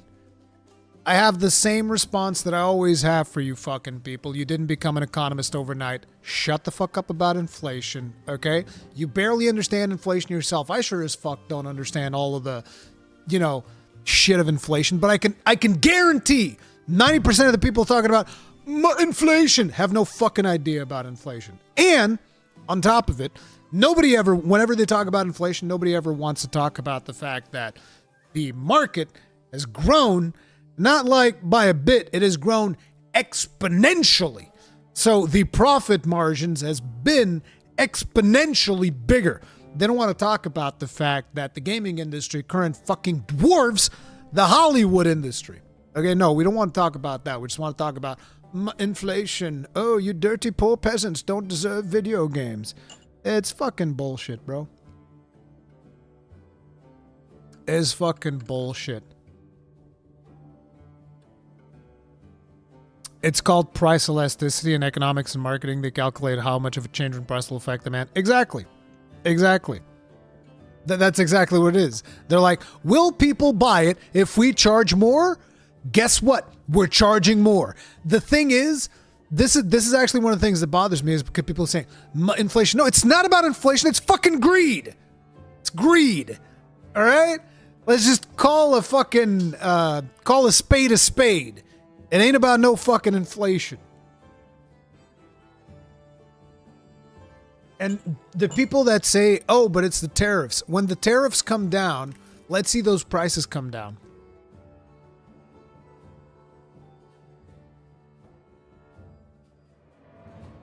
Let's see those prices come down once if the tariffs ever get rolled out.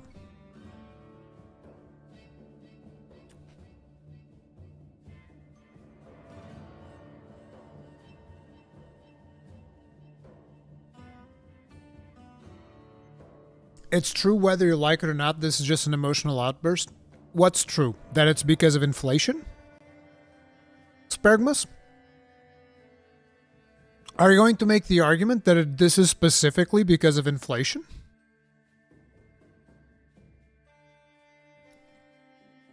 Because I have to disagree.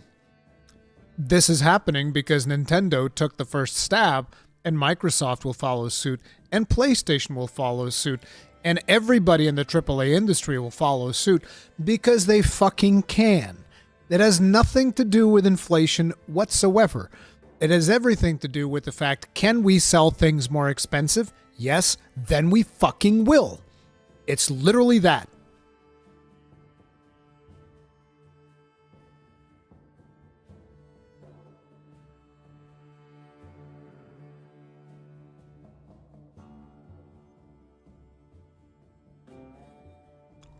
So,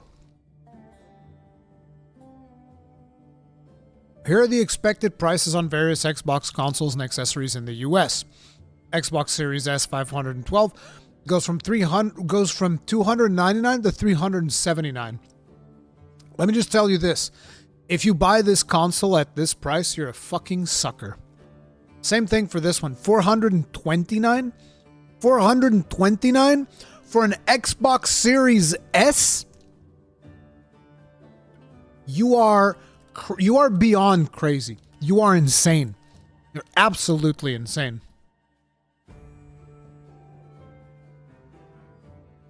Xbox Series X Digital, 549 bones, up from 449. The standard Series X goes up to $600. Hey, you guys remember the last console that did that? That was the PlayStation 3.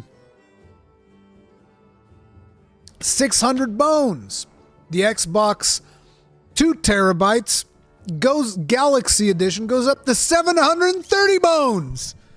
Holy Jesus.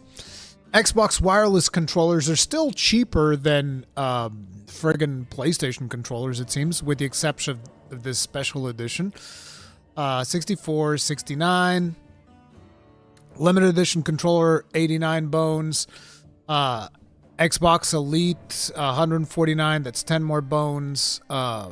Wireless controller Series 2 full. That's $200. Jesus Christ. We understand these changes are challenging and they were made with careful consideration given market conditions and rising costs of development. Yeah, right. Looking ahead, we continue to focus on offering more ways to play. Like, listen, this is the other thing. A lot of people think of the developers. Don't you want the developers to get paid more? I want one single developer. One developer to come out and say, because of the price increases, they increased my salary. I want one developer. One. Give me one developer that has said, with these changes to game pricing, they've increased my salary in like 20% or 10% or something, right? Give me one developer. One. Just one. Just one. That's all I ask. Give me a developer that actually goes out publicly and says, because of these changes, my salary was increased. It ain't never going to happen because this is going to go straight to the pockets of investors and shareholders. These are literally the only people that are going to see a dime of this money.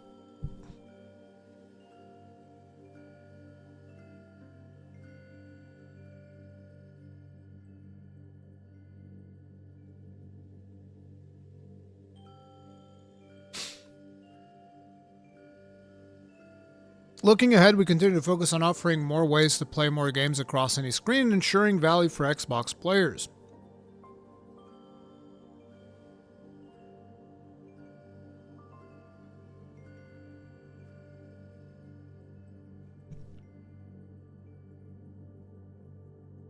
Though we don't know yet which first-party Microsoft games will cost 80 bones, we can guess the lineup may include the next mainline Call of Duty, New Fable, which was delayed to 2026, Perfect Dark Reboot, In Exile's Clockwork Revolution, Rare's Everwild, which Microsoft gaming boss Phil Spencer recently checked out, Coalition's Gears of War E-Day, Hideo Kojima's, OD is for a second I thought they were talking about Death Stranding. No, OD is the next game that he's doing with Microsoft. Undead Labs, State of Decay 3, Psychonauts developer Double Fine's also working on a new game. Yep. in this showcase 2025, you better believe you're going to see a lot of 80 bones games.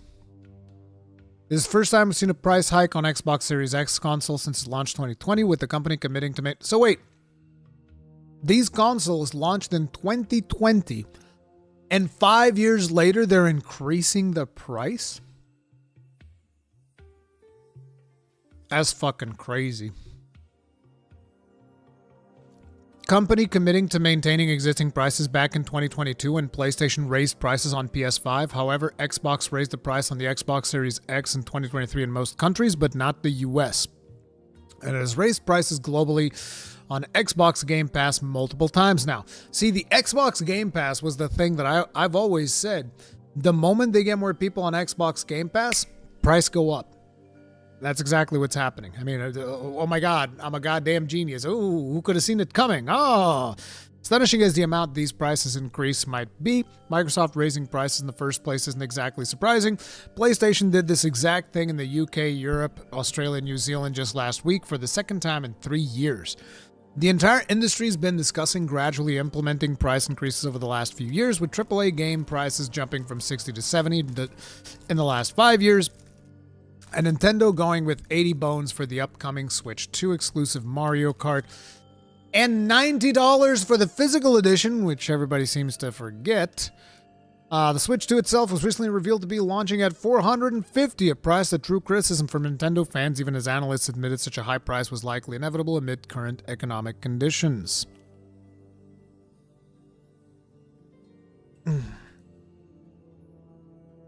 Haven't heard about any law changes, but hasn't it always been illegal and people do it anyway? What's illegal? Oh yeah, it's going to be 90 bones. Console games in Europe already cost $80, by the way. At least in Portugal they do.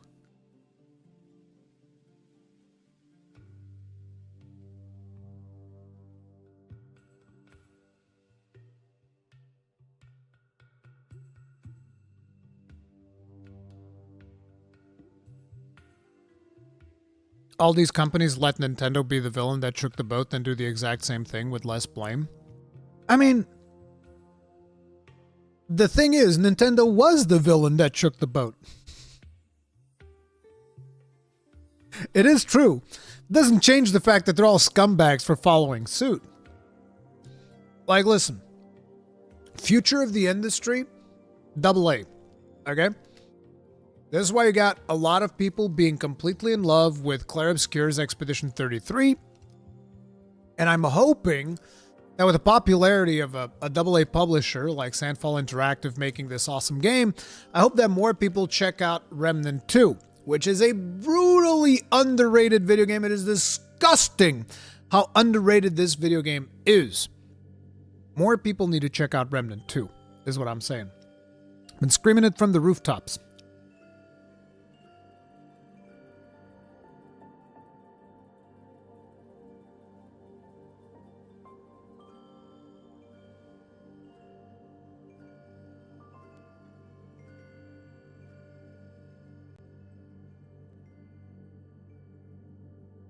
Also sad to see Sony making other regions raise the prices for PS Plus subscriptions to $125 for premium tier in Canada. Are you effing serious?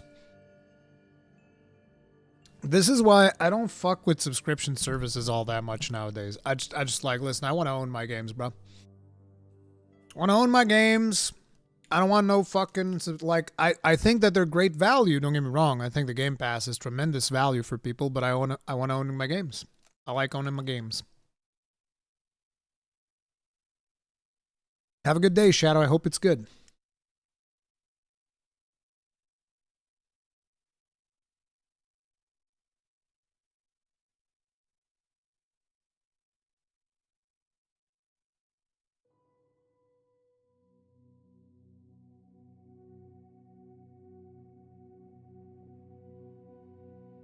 Well, you don't own your Steam games. You don't.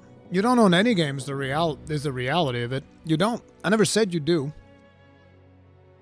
What I said was, by the time that I kind of gave up on physical media, for the most part, it was like, if I'm not going to own my games anyway, I might as well have them on Steam. But you understand what I say when I'm comparing Game Pass to something like Steam. is that at the very least, 90% of the times you don't have to worry about your games disappearing from Steam. And I say 90% of times because we've had examples in the past where certain games like, yeah, it's gone. We took it away from your account. It's fucking gone. Gone forever. Good luck.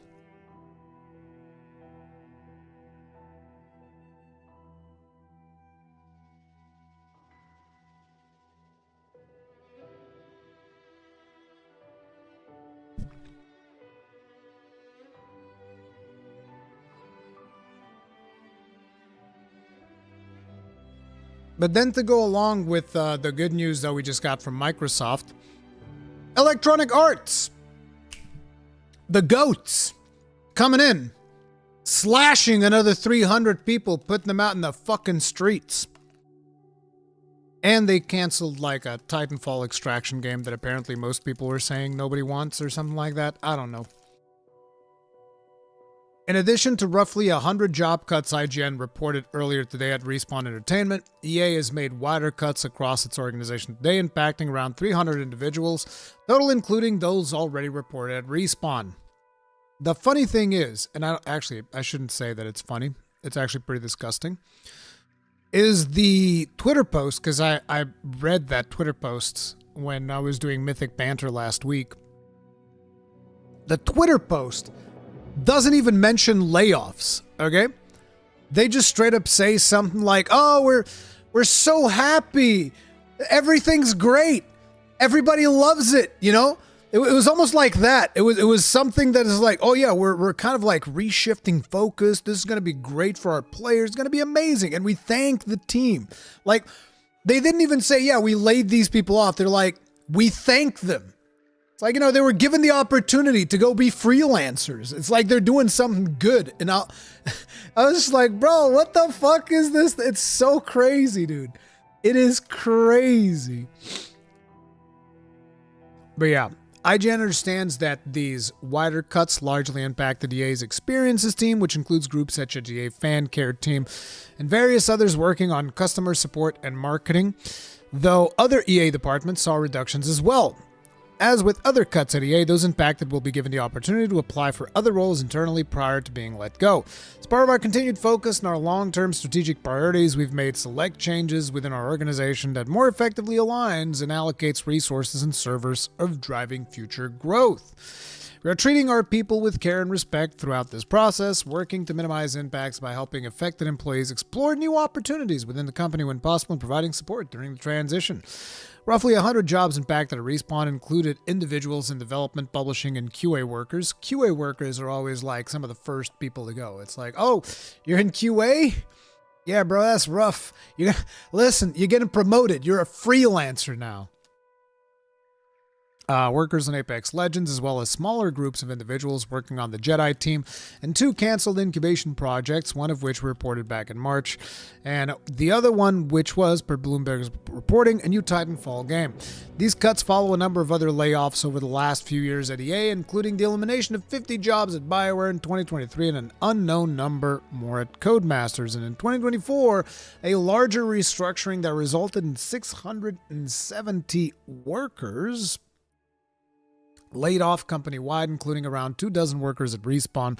And early this year, EA restructured BioWare, moving developers to other projects and laying off others. They're getting rid of people. They took the JJ route. Yeah, pretty much.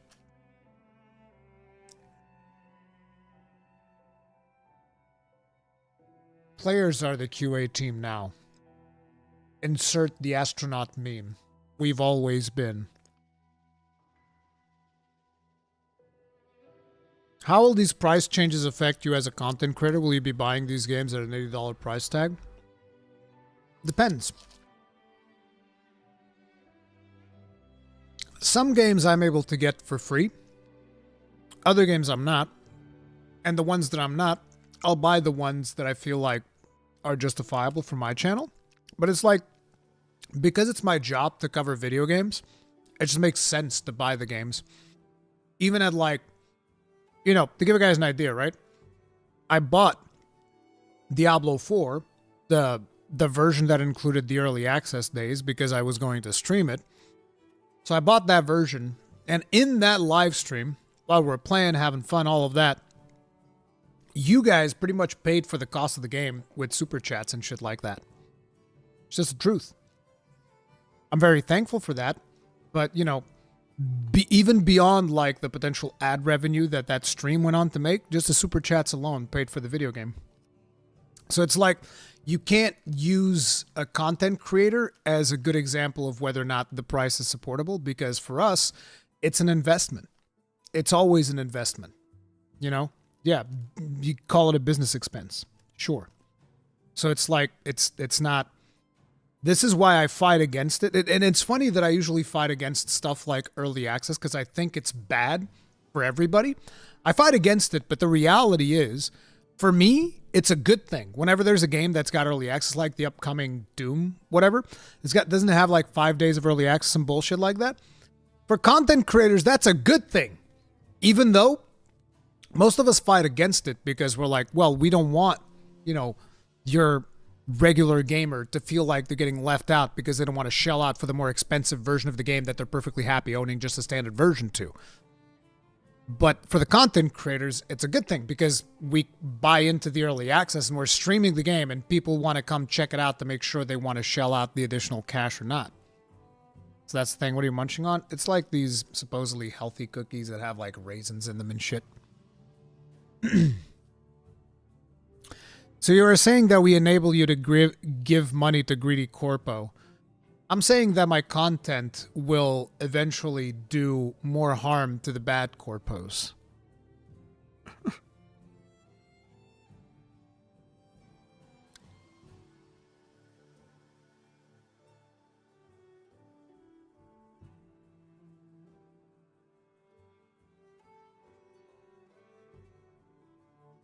Ruri is overselling those stale crackers.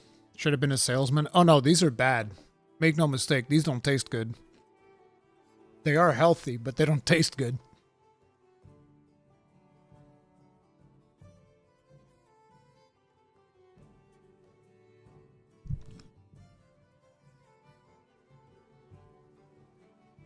But yeah, this is another one. Then, the internet reacts to GTA 6 big delay. GTA 6 was delayed to next year. And literally nobody gave a fuck. Does anybody actually care that GTA 6 got delayed? I'm joking, obviously. Lots of people care. But I'm actually curious, in my audience, do you care? Because I imagine that a majority of people don't care about the GTA 6 delay. Do you care about the GTA 6 delay? Let's find out in real time. We're going to find out right here.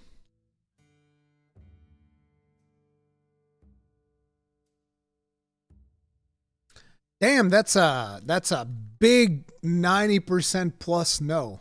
I am proud of you guys. I've never been this proud in you guys before, but I am exceedingly proud in you guys. 97% of you do not give a flying fuck about the GTA.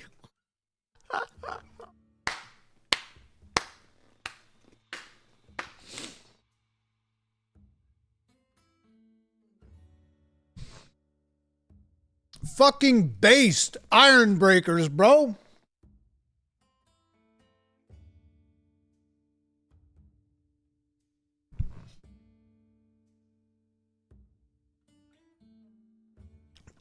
Iron breakers are the most based community on YouTube, bro.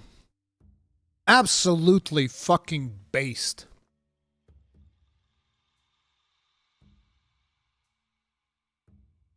I'ma post this shit on Twitter.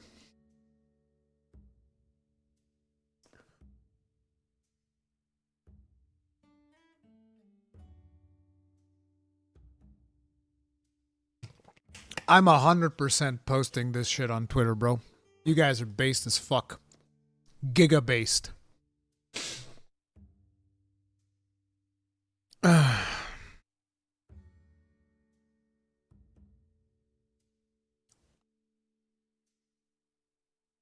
Yeah, we're absolutely not the fan base for GTA. It is what it is.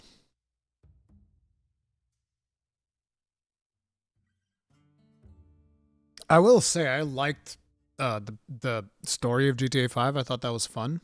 But the online shit, yeah. Well, Grand Theft Auto 6 isn't coming out in 2025 after all. Many are shocked but not surprised. Big games often get delayed, though GTA 6 is the biggest of them all and had executives promising it wouldn't slip its fall launch as recently as February. It's a terrible bait and switch for fans, but potentially a silver lining for any other developer releasing a game this year. With GTA 6 now slated for May 2026, the second half of 2025 is wide open for other blockbuster releases like Metal Gear Solid Delta Snake Eater, Borderlands 4 Marathon, and Ghost of Yotei. Out of all those, I only care about Ghost of Yotei. Game of the Year race just got wide open as well, though I'm skeptical that GTA 6 ever had a lock. It's been so long since the last one that people often conflate the enduring popularity of GTA Online with the critical reception of the base game's open world story campaign. Speaking of time, GTA 5 launched back in 2013. We've switched presidents 3 times since then. Gone 1.5 console generations, seen the release of 9 additional Pokemon games, experienced 4 phases of Marvel Cinematic Universe, watched the rise and fall of a whole new Star Wars trilogy, and endured an entire papacy. I lived in an apartment with 3 friends at the time. Now I have a mortgage and 3 kids, the oldest of which regularly watches YouTube videos of Sonic modded into GTA Online. Wait. So, even if your kid was born in 2013, he would have been 12 by now. And he's watching GTA Online videos. See, this is the problem. This is the fucking problem, bro. Parents do not give a fuck. They don't give a fuck. They just don't care. Fuck yeah, my son watches GTA videos on YouTube. Fuck yeah, let's go. Let's fucking go. See, this is why I fucking get my kid coming home going like, Dad, what's GTA? Can I play GTA, Dad? Dad, can I play GTA? I want to play GTA. Bro, parents do not give a flying fuck. And it is insane. Like, I'm going to be called a fucking prude. I'm going to be called a fucking prude. They're going to be like, oh, look at fucking prude conservative Rurikhan or some bullshit. It's like, no, bro. I just don't think that your fucking 12-year-old, he's probably younger than that, not even a 12-year-old. I don't think he should be watching GTA videos at all. Shit, I don't even think he should be on fucking YouTube all that often to begin with.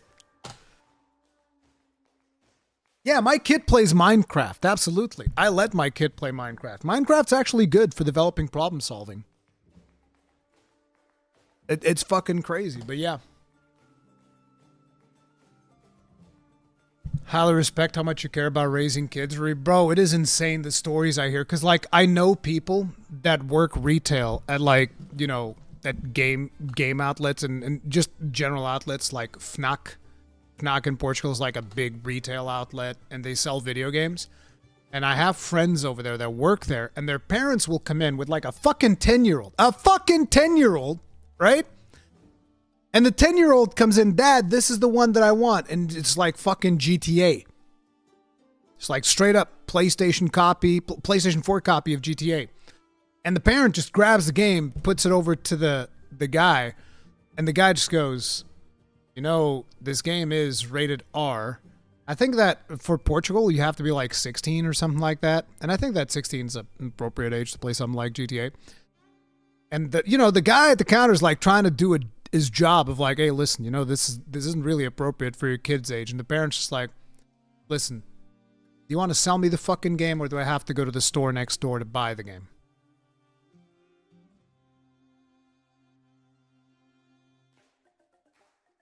It's you know, it is what it is. It is what it is.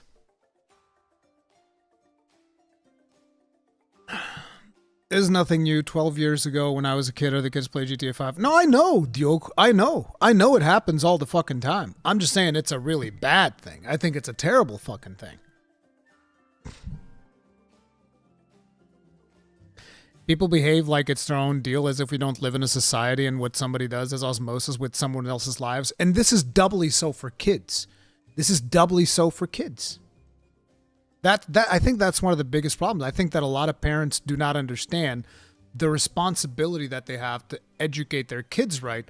Because even if you as a parent don't give a fuck about your kid, that's your fucking by the way, I'm not going to judge. If you don't give a fuck about your kid, if you don't like your kid, that's your problem. Okay? You do you. I don't give a fuck. Okay? I think it's really bad for your kid, but it's whatever. If you don't give a fuck about your kid, it's whatever.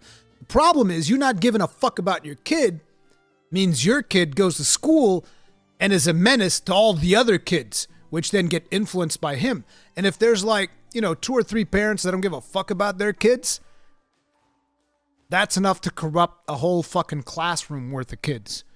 And that is something that I've been experiencing fucking firsthand, baby. It's great. It's fantastic.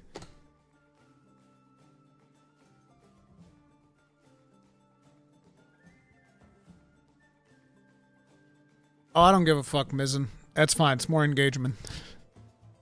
Are you saying violent video games make kids violent? Yes, that's exactly what I said. That is literally what I said. Yes, absolutely. Is that what I said?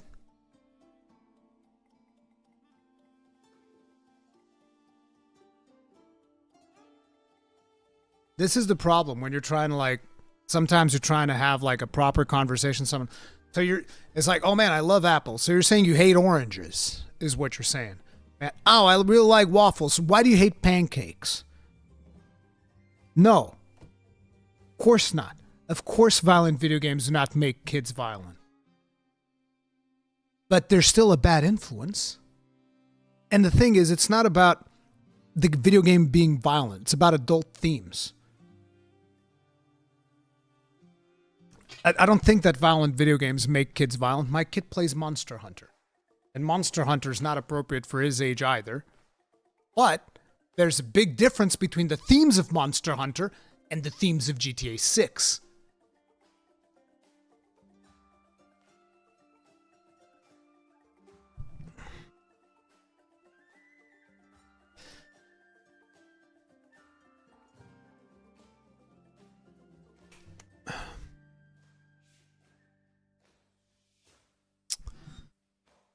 But yeah, it is what it is. Here's how everyone is dealing with the news of GTA 6's delays. GTA 5 came out 6 months after my son was born. He's now in high school. GTA 6 delay is welcome news. To be honest, I've been saving $100 a month for the past 5 years so I can buy a new console in GTA 6. The delay means I'll have the $7,000 needed to do that by May 2026. GTA 6 is officially delayed to 2026. We are so cooked. Broke people realizing that they got another year to buy PS5 for GTA 6. Well, this week has certainly been a nightmare scenario territory for the video game industry forecast. I picked the wrong week to stop sniffing glue. Nobody I've talked to at Rockstar has believed fall 2025 was a real window for a very long time now. Too much work, not enough time, and what appears to be a real desire from management to avoid brutal crunch. GTA 6 slipping 2026 has seemed inevitable for months, if not longer. Looks like 2025's back on the menu, boys. I mean, yeah, Months on a Wild's better win game of the year now. Take-Two Interactive stock has dropped 16% in pre-market after Rockstar announced GTA 6 is delayed to 2026. GTA 6 got delayed out of 2025. Claire Obscure Expeditions 33 sweeping coming at the Game Awards. I'm still rooting for Monster Hunter. Past me new. Harris lost, Chiefs lost, Lakers lost, now Grand Theft Auto 6 pushed back. The fuck? 2026 is going to be a crazy month. May 1st, Avengers Doomsday. May 22nd, Mandalorian and Grogu. May 26th, Grand Theft Auto.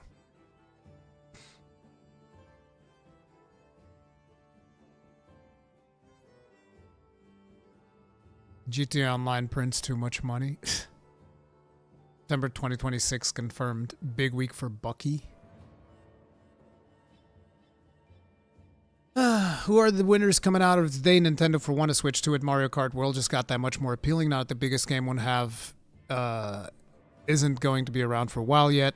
Surprise reveal of new 3D Mario game along with Pokemon Legends, ZA, and Metroid Prime 4 could help dominate the holiday season. Claire Obscure Expedition 33, Blueprint, Split Fiction all seem like good bets for at least a gaudy nomination.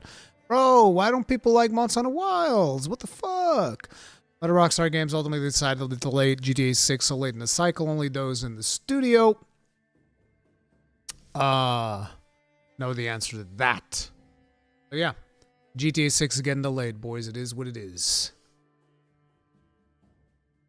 Expedition 33 and Blueprints are probably going to dominate.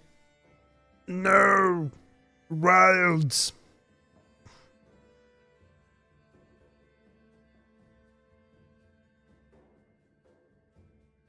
I mean, I grew up on Quake, but at least my parents talked with me about it, and I knew I shouldn't play stuff like this, but I took the responsibility for it. It helped me grow. I mean, I played Carmageddon. I don't know what age I was, but I was probably pretty young when I played Carmageddon. But Carmageddon, I should check. When did Carmageddon came out?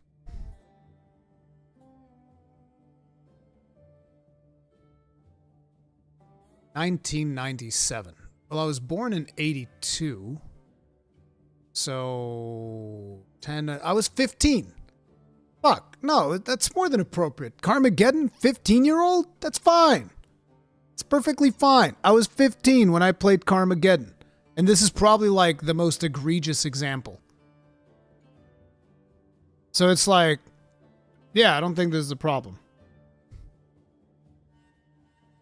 Maybe a little bit on the early side. 15 still a little bit early, but still. Twisted Metal was my Carmageddon. There's also Mafia. I didn't play Mafia on release.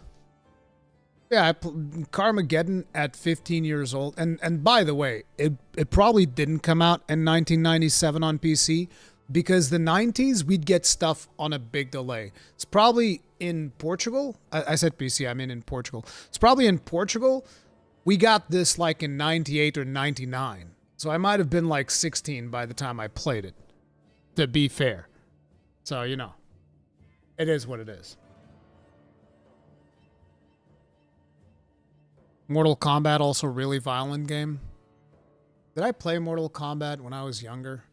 If I did so, it was at a friend's house. I remember I used to go to a friend's house. He had the Sega Genesis before I had a Sega Genesis. And that's where I played it. When did Mortal Kombat came out for the Genesis?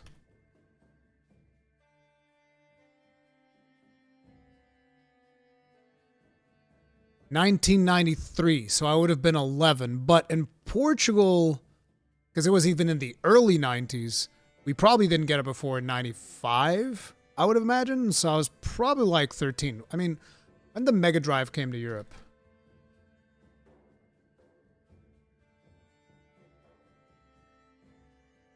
Oh, 1990. I'm actually surprised. When did Genesis release? 1990. No. Japan, 1988. America, 1989. And PAL regions, which was the Mega Drive, 1990. So even though the Mega Drive came out 1990, it still came out years afterwards. Yeah, that's pretty much what I would have expected. Postal's another example of what kids should not be playing. Yeah, true. Would you say that Genesis does what Nintendo don't? No, because we never had those in Portugal. But Mega Drive was definitely the console I feel that dominated much more than the NES in Portugal. We had Sega consoles were much more common in the household than NES, I think.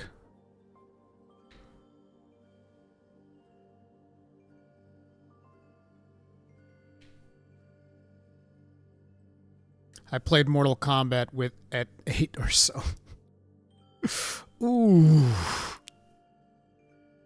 Oof.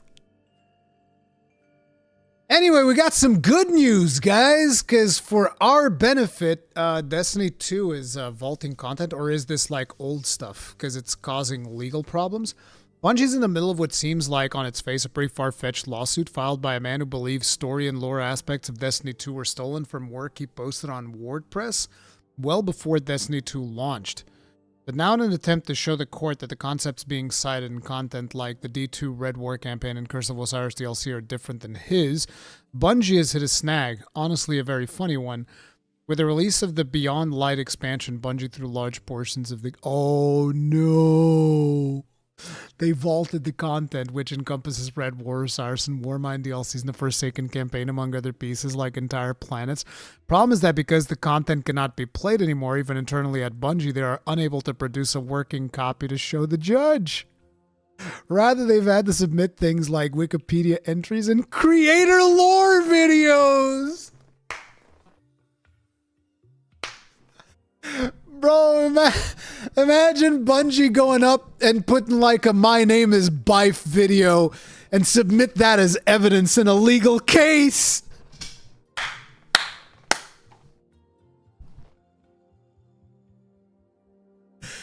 Man, they definitely fucked around, found out, huh?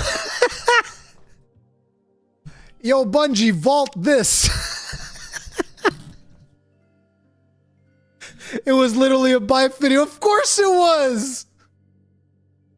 Of course it was. I didn't even know, but it had to be. Oh my God. The judge has now said that's not good enough and rejected Bungie's motion to dismiss. The thrust of the issue here is that the plaintiff's lawsuit is not about wikis or lore videos. It's about content from the literal game.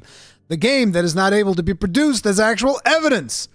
Rather than compare a brief movie scene in a copyright for a pinball machine, it appears the defendant is asking the court to compare a collection of short writings to 13 plus hours of third-party originated YouTube videos of Destiny 2 and several third-party originated online Destinypedia pages. This is rather rich for Destiny 2 players who have long been annoyed that Bungie removed all this content they paid for, with the rationale that it had just become technically unsustainable to keep it in the game. That may be true, but seeing this erased content turning into a roadblock is somewhat amusing for fans, to say the least. It is fucking hilarious. This doesn't mean Bungie's about to lose in the lawsuit, even if this is a hiccup. The claims the plaintiff had made about what was taken seem often like very, very generalized science fiction concepts, a large object over Earth. The plaintiff is claiming outright plagiarism, which seems like it will be exceptionally hard to prove given his claim. But how does Bungie prove that if they cannot produce a working copy of the content in question? Some fans are wondering out loud if Bungie must now literally rebuild the content to be playable. Yes, I hope they do. I hope they have to fucking make it all again. Fuck them. Well, actually, it's kind of rough because the people that are probably getting the whips cracked at them are the same people that have been arguing with leadership. Please let us make the game good. So actually, no, it fucking sucks because those people are not to blame. The people that are to blame is leadership. So actually, no, it's not cool. While I love seeing Bungie squirm, I hate seeing actual devs that probably love the product getting whips cracked at them, which is going to happen. It is 100% going to happen. Like, the guy who owns, like, whatever fucking 50 classic cars is going to come down with the whips going to whoosh. Time to fucking make it better, bitches. Time to create that content we vaulted. And they're going to be like, we told you not to vault it. We told you this was a bad idea. It was like, shut up, peasant. Whoosh, cracks the whip. Make my content, bitch. I want to buy another classical car because I'm a fucking douchebag. Whoosh. Yeah, bro. Pete Parsons, is that the name? Yeah, that fucking guy. That's a sad reality, but I hope they get what's coming to them. Yeah, leadership. Listen, that's one of the things that I've learned reporting on gaming news media. I've never once, not once, and I'm not exaggerating, okay? I've been doing this for like coming up on 18 years, some bullshit like that. I have never once seen leadership actually get fucked over in any studio. Never once I've seen bad leadership get properly punished. Doesn't happen. Straight up, never happens. Okay? The closest we've come to that, and this is why I celebrate it as much as I do, is fucking Ubisoft. That's the closest we've come to that because their stock market's like fucking free falling, bro. It's like, so yeah, that I like seeing. That is cool. Let's see. Oh, that was it. Okay. That's interesting. Then we have an article over here, which is Nintendo reconfirms the 12 games to get Switch 2 upgrades. I wasn't sure which games were getting free Switch 2 upgrades, so I wanted to see what those were. ARMS, which, by the way, very underrated gem. I actually think ARMS is excuse me. I actually think that ARMS is a really fun game, and it has some depth to it, despite a lot of people kind of just like, you know, not giving a fuck about ARMS. I think ARMS is really cool. Captain Toad Treasure Tracker. Super Mario Odyssey, that's a big one. Pokemon Sloppy and Slopper. Super Mario 3D World plus Bowser's Fury, that's another solid one. Clubhouse Games 51 Worldwide Classics. Legend of Zelda Link's Awakening. Oh, that's cool. And Echoes of Wisdom. I have both of these games and I haven't played any of them. Super Mario Bros. Why do they call it New Super Mario Bros. U Deluxe? It's not new. There's nothing new about it.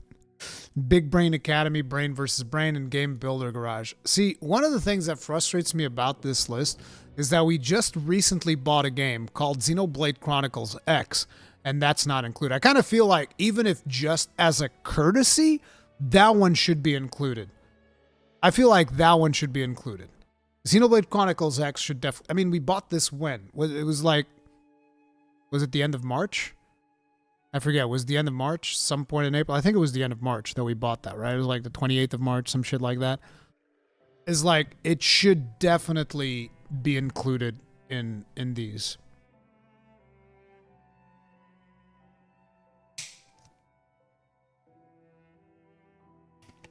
But yeah... That has to get a free upgrade. I don't know if it will. I don't know if it will.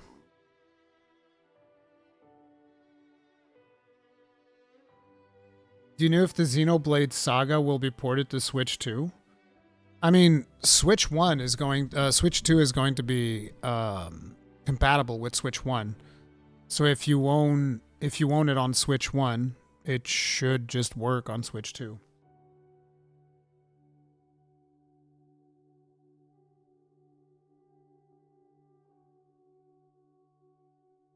More likely for people to pay for an upgrade if the game is newer.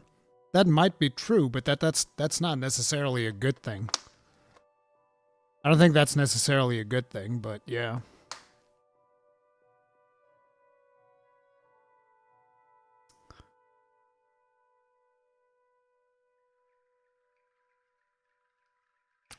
But anyway, yeah, these are the games that are getting that. And then finally, for our final bit of news for today, I'm going to cover an old game that I haven't spoken about in a very long time. And this is a lengthy video too. So I know that probably a lot of you guys don't care about World of Warcraft. So, you know, if you want to bail out at this point, I'm not going to blame you. But I want to see what they're cooking in World of Warcraft because this should be interesting. As somebody that used to play World of Warcraft back in the day, and is now shunned by the community of World of Warcraft because, you know, I try to speak about things that I think would make, you know, new players feel welcomed in the game, and nobody wants that. No, we don't want new players to feel welcomed in the game. We want the game to be as unapproachable as possible, with as many microtransactions as possible, with as many disgusting pay-to-win features as possible. It is what it is, right? So let's see what happens. Imagine playing WoW in current year. Yeah, I don't, and I probably never will. But I you know, the reason I sometimes still cover certain things is because deep down I kind of want to, right? I kind of want to, but then I just, you know, I instantly start thinking about, oh, the WoW token, level boosts, Eternal Grind. Ah, they don't actually care about any story they put into the video game, and they just let you skip everything, because why the fuck not? It's so weird, but let's see what's going on. Welcome to a special. So, for context, for those of you who don't know any of the people here, this is Ian Hazakostas, who is like probably the most prominent dev in World of Warcraft. I think I've interviewed Ian Hazakostas once in a group interview. I think, not 100% sure. I might have. He was much buffer back then. He was like, he actually, I think he worked out at the time because he was way more buffer. He's slimmed down quite a bit. But yeah, he's one of the big dogs behind World of Warcraft. And these are two content creators. This guy here is the leader. I don't know if he's also raid leader. I think he's raid leader as well of like one of the biggest guilds in World of Warcraft. So when it comes to the raiding scene, this is one of the, most prominent figures. It's Limit Max. And this guy right here is Dratnos, who is, if this guy is the, let's say, one of the most recognizable figures when it comes to World of Warcraft raiding, this guy is the most recognizable figure when it comes to Mythic Plus, because he literally designs this, not designs, but like he comes up with the strategies for Mythic Plus runs every week. So whenever you're doing a Mythic Plus, this is so funny to talk about this, but whenever you're doing an activity in the game that is called the Mythic Plus, you're expected to follow the route that this guy made, always. And if you deviate of that route by literally one mob, oh boy, oh damn, you don't want that. Like if you pull an extra mob that you shouldn't have because you didn't use this guy's route, you better get ready to be cussed at with every slur in the book. Okay? That's how it goes. That's how it goes. At least that's how it went back when I was doing Mythic Plus still, which last time I did that was like fucking Dragonflight or whatever. So kind of out of date a little bit, but yeah. Ian doesn't look like he wants to be there. He probably doesn't. Special edition of WoWcast, where we're going to talk about a patch 11.1.7 feature, and then a broader discussion about add-ons in World of Warcraft in general. I'm Dratnos, World of Warcraft content creator. I'm Max. I'm the raid leader of Team Liquid, the WoW Guild, and a content Yeah, creator. raid leader. And I'm Ian Hazakostas, game director on WoW, and it's a pleasure to be here with you guys. Very excited to be here. So what are we doing in 11.1.7? A whole bunch of fun stuff, but one of the features that we're extra excited about is a new UI option that we're adding called Rotation Assist, which is really designed to help players who are maybe picking up a new spec or want some guidance on what abilities they should be using when, without having to turn to third-party add-ons for it. So we've seen that there's an add-on called Hekili that is very popular with a lot of players. We're basically building in a very similar version of that into the base UI that you can opt into. That will, no matter what DPS spec you're playing, highlight the recommended next ability given your current energy, what's going on around you, and so forth. One extra thing that we're also going to do, which maybe goes a bit beyond what the add-ons can do, is also have a one-button version of that, where there'll be like a keybind that if you just want.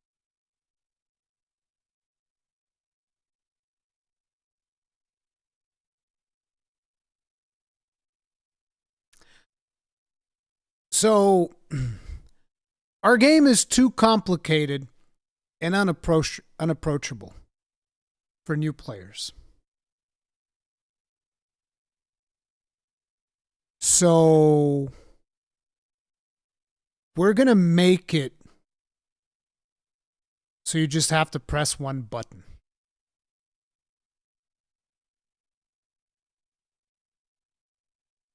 I'm just going to let you guys absorb that one for a second. I'm going to turn on my lights because it's getting a little bit dark in here. Give me just a second. Just think about that, okay? World of Warcraft has gotten so complicated that they're just going to make it one button.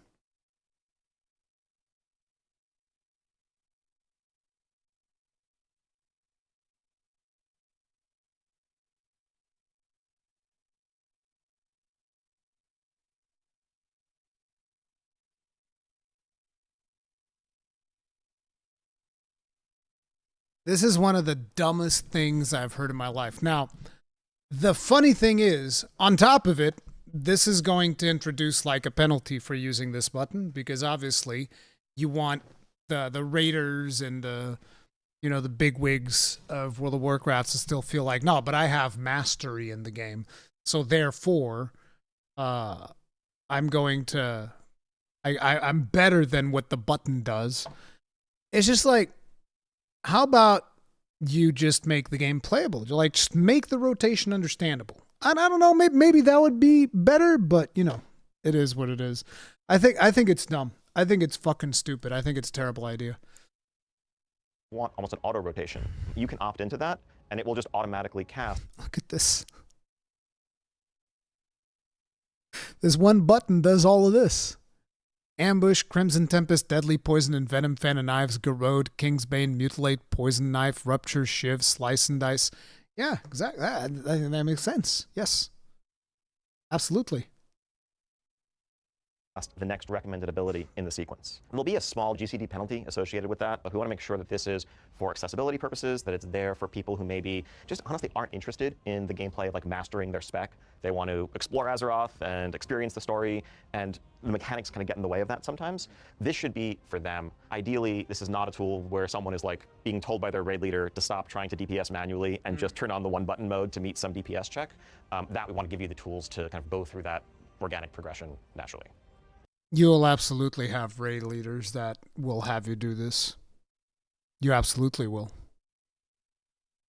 The thing is, they're thinking about this in terms of like, people that raid like Limit Max and Dratnos, which are raiding and doing content with some of the best players in the game, right? But when you have people that are not doing content with some of the best players, like, you will be surprised how bad some people play World of Warcraft, okay? A lot of people play the game really, really bad. And those people, like, I can assure you, my raid leader back in the day, Q, would have definitely gotten a lot of those people to be like, yeah, listen, just use the automatic rotation. Don't worry about it. Just use the automatic rotation. You'll be fine. Because they'll do better than without it. But the rotation assist doesn't come with a penalty or anything like that. That's just we're going to show you what your next button is. Exactly. Right. It's very similar to the Hakili add-on. It's kind of reflecting just the latest kind of established theory crafting, and it's something that we would continue to update with spec changes and class changes over time. Ideally, it all born out of the idea that we've seen a valuable tool that players feel like they should be looking outside the game to download, and we'd rather just reduce the barriers to that and make it available to everyone. Okay, yeah, because there's two parts to it, right? Like you wouldn't want to actually change the game and just make it more playable. No, I don't think that makes any sense. The advanced is, I want to really go into this, is the one button thing, but that's not necessarily everyone that's going to use this. Like, I think this game, especially new players getting into it, there's a lot going on within a particular class, and you can be a little lost trying to figure. So it's like, you're talking about new players, and you're like, oh, there's just going to be this one button that new players are going to press. Guess what? Those new players are never going to learn their rotation that way. It's never going to happen. Like, think about it. What is going to be their motivation to learn? Like, why? I can just press the one button and it does everything. Oh, man. Good stuff. Figure out exactly what I should be pressing. So even just using it as like a guide to start learning your class and move off of it eventually, but just having a base understanding of what actually should I be doing at a base level of this. That's really exactly the motivation on our end. I mean, especially with warbands and War Within, we see lots and lots more alts, and leveling is pretty quick. You maybe got a bunch of warbound until equip gear that you're passing over to a new character, and just jumping into their full rotation when you never played the spec seriously before can be a pretty serious undertaking. And for some people, this may be enough for them, and that's fine too. But we recognize that there's so much. WoW has such a high skill ceiling that just recommending what the next ability isn't going to really remove that or fully solve that. There's still the muscle memory that you need to form, and then all of the nuances of, like, we might have a recommendation for a rotation that makes sense if you're fighting a target dummy, you're fighting patchwork, but when you need to plan around the fact that you're going to have to move in 4 seconds, that's a whole different layer of skill that still rests with players. Yeah, I know when I'm trying to play a new spec for the first time or haven't played it in years, it often feels like I've got like a 30-minute checklist of, okay, I got to set up my keybinds, got to make sure, oh, this ability's changed since 2 expansions ago, I got to rebind that, and then I got to go and read some guides and figure out how all my new rotation works, and oh, here's how the new set bonus works. So I could see it being really nice to just have this is a way to jump into some content to do with your friends and have it work out nice and easily.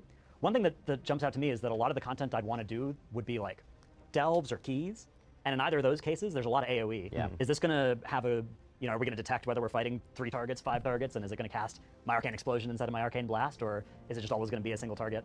It's not just single target. There is, some sense of, how many enemies are within your range, in front of you, etc. And so that will affect the recommendations. Again, the goal is not optimal. The goal is not like this is going to, okay, everyone's always going to get perfect parses and so forth going forward.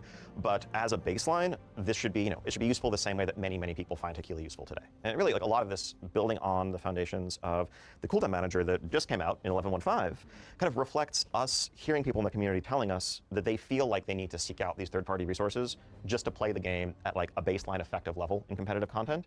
And us asking, like, is that where we want the game to be in the long term, and what can we do to build in native solutions to many of these problems? Like the base construct of it, there is a, this will help you learn what you're supposed to do if you are new. And then there is a, hey, I don't want to be the best player at this game. That's totally fine. I play it for a different reason. I want to collect things. I want to like understand the story. I want to quest. I want to level, right? And I don't want to feel like I can. The thing to me is, if you're the type of player that, you don't want to be the best player. So by the way, that's actually me. I don't want to be doing mythic content or anything like that. But I still want to feel the satisfaction of having some degree of mastery over my class. And it's like just boiling that down to one button is such a strange thing to me. So weird.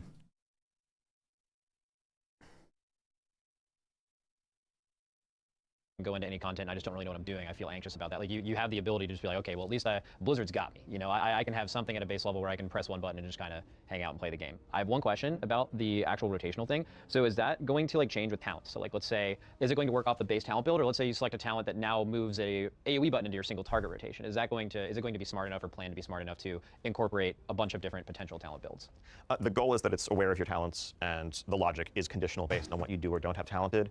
As with, this is going to be something that continues to evolve. We may not have every single possible permutation accounted for in the version that we roll out with, but it should still be very useful in that form to everyone, and we'll just get refined from there. Similar to the cooldown manager that we know is like, that is a first take at this. We have plans to add much more customization, much more functionality to that over time as well. Okay. Yeah, I think it's a really exciting feature individually. The thing that's most exciting to me is in the broader context of the cooldown manager, of all these other edit mode changes that have come out. There was a time 5 years ago in WoW where if you were just getting into the game, there was an intimidating list of these are the add-ons that you need, and if you're not using these, you're kind of worse, right? Like you're noticeably worse. What do you mean there was a time in WoW? That time is now. There is a time in WoW. It's right now. I mean, shit. Imagine doing Mythic Plus without having what's it called? Mythic Dungeon Tools? Is it not called Mythic Dungeon Tools anymore? I forget what the fuck it is called, but you guys know what I'm talking about. Imagine trying to do Mythic Plus without that. Good luck. If you can't track your group members' major cooldown, right? Like you're worse at Mythic Plus than somebody who is, right? And it seems like the goal that has been accomplished with a lot of these things that have been coming into the base UI is you can use those add-ons if you want, but we now have a native way to the game that you don't have to get an add-on. That is pretty much exactly our long-term philosophical goal here, right? Like, add-ons are amazing. The things that the community has done over the last 20 years to allow people to experience different aesthetics, different functionality, have information available at their fingertips, like that is a huge part of WoW's success, and we don't question or want to undermine that for a moment. WeCores is not a huge part of WoW's success. WeCores is a huge part of why WoW is actually worse. Make no mistake, WeCores absolutely makes World of Warcraft a worse video game. I have no doubt about that. At the same time, like as you said, ideally it is about what do you want? How do you prefer to have things presented to you? And not what do you have to do? What is a group mate or raid leader or whatever telling you must download? Or if you ask people, hey, how can I get better? I'm really struggling at this. The first answer shouldn't be, well, download this add-on, this add-on, and this add-on, otherwise you're doing it wrong. Because that's starting to get into that mandatory place, whether we like it or not. So yeah, I think, What do you mean starting? It's been that way for at least the last 10 years. Longer term, these initiatives kind of fit into part of how we're thinking about the role of add-ons in WoW. As we can probably all agree today, there is a sense that if you want to really be the best you can, if you want to play competitive content, there are certain add-ons that are required, that are simply going to improve your success over not having them, period. We would like to get away from that being the case. I think I'd love to see a WoW one day where you can still customize the aesthetic look of your UI, you can have information and quest helpers and all the other things that you might want to have to make your experience a bit more seamless.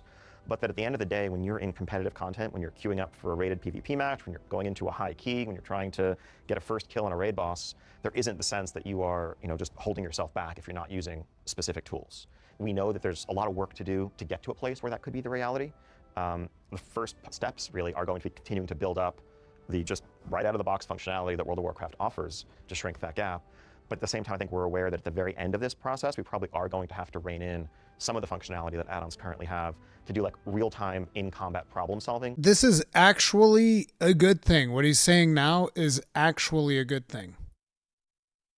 That's impressive. The functionality that add-ons currently have to do like real-time in-combat problem solving specifically, where it's like automating coordination, communication in ways that are always going to be better than anything the UI could natively provide you as long as they remain possible. Yeah, so that moves us into like raid bosses where Cut those add-ons off, dude. I'm actually gonna be like, fuck yeah, dude. Get rid of those add-ons. They should have done this ages ago. Because oftentimes what ends up happening is these bosses are designed with the add-ons in mind, and then it's like if you don't have the add-on, you're at such a massive disadvantage that the game is literally not playable. I don't want to name any names, but there are people who have optimized a little bit of their own fun out of the game sometimes. I don't know where any of them might be sitting. They could be anywhere. They could be in this room with us. Hey man, I am the like #1. Let's just YOLO this. Let's just do the fight. Let's make it work. And then sometimes it gets to let's try to make something that could be 95% successful, 100 or 99, right? Bro literally has like add-on developers for when they're doing Race to World first. People literally develop add-ons on the fly to bypass game mechanics.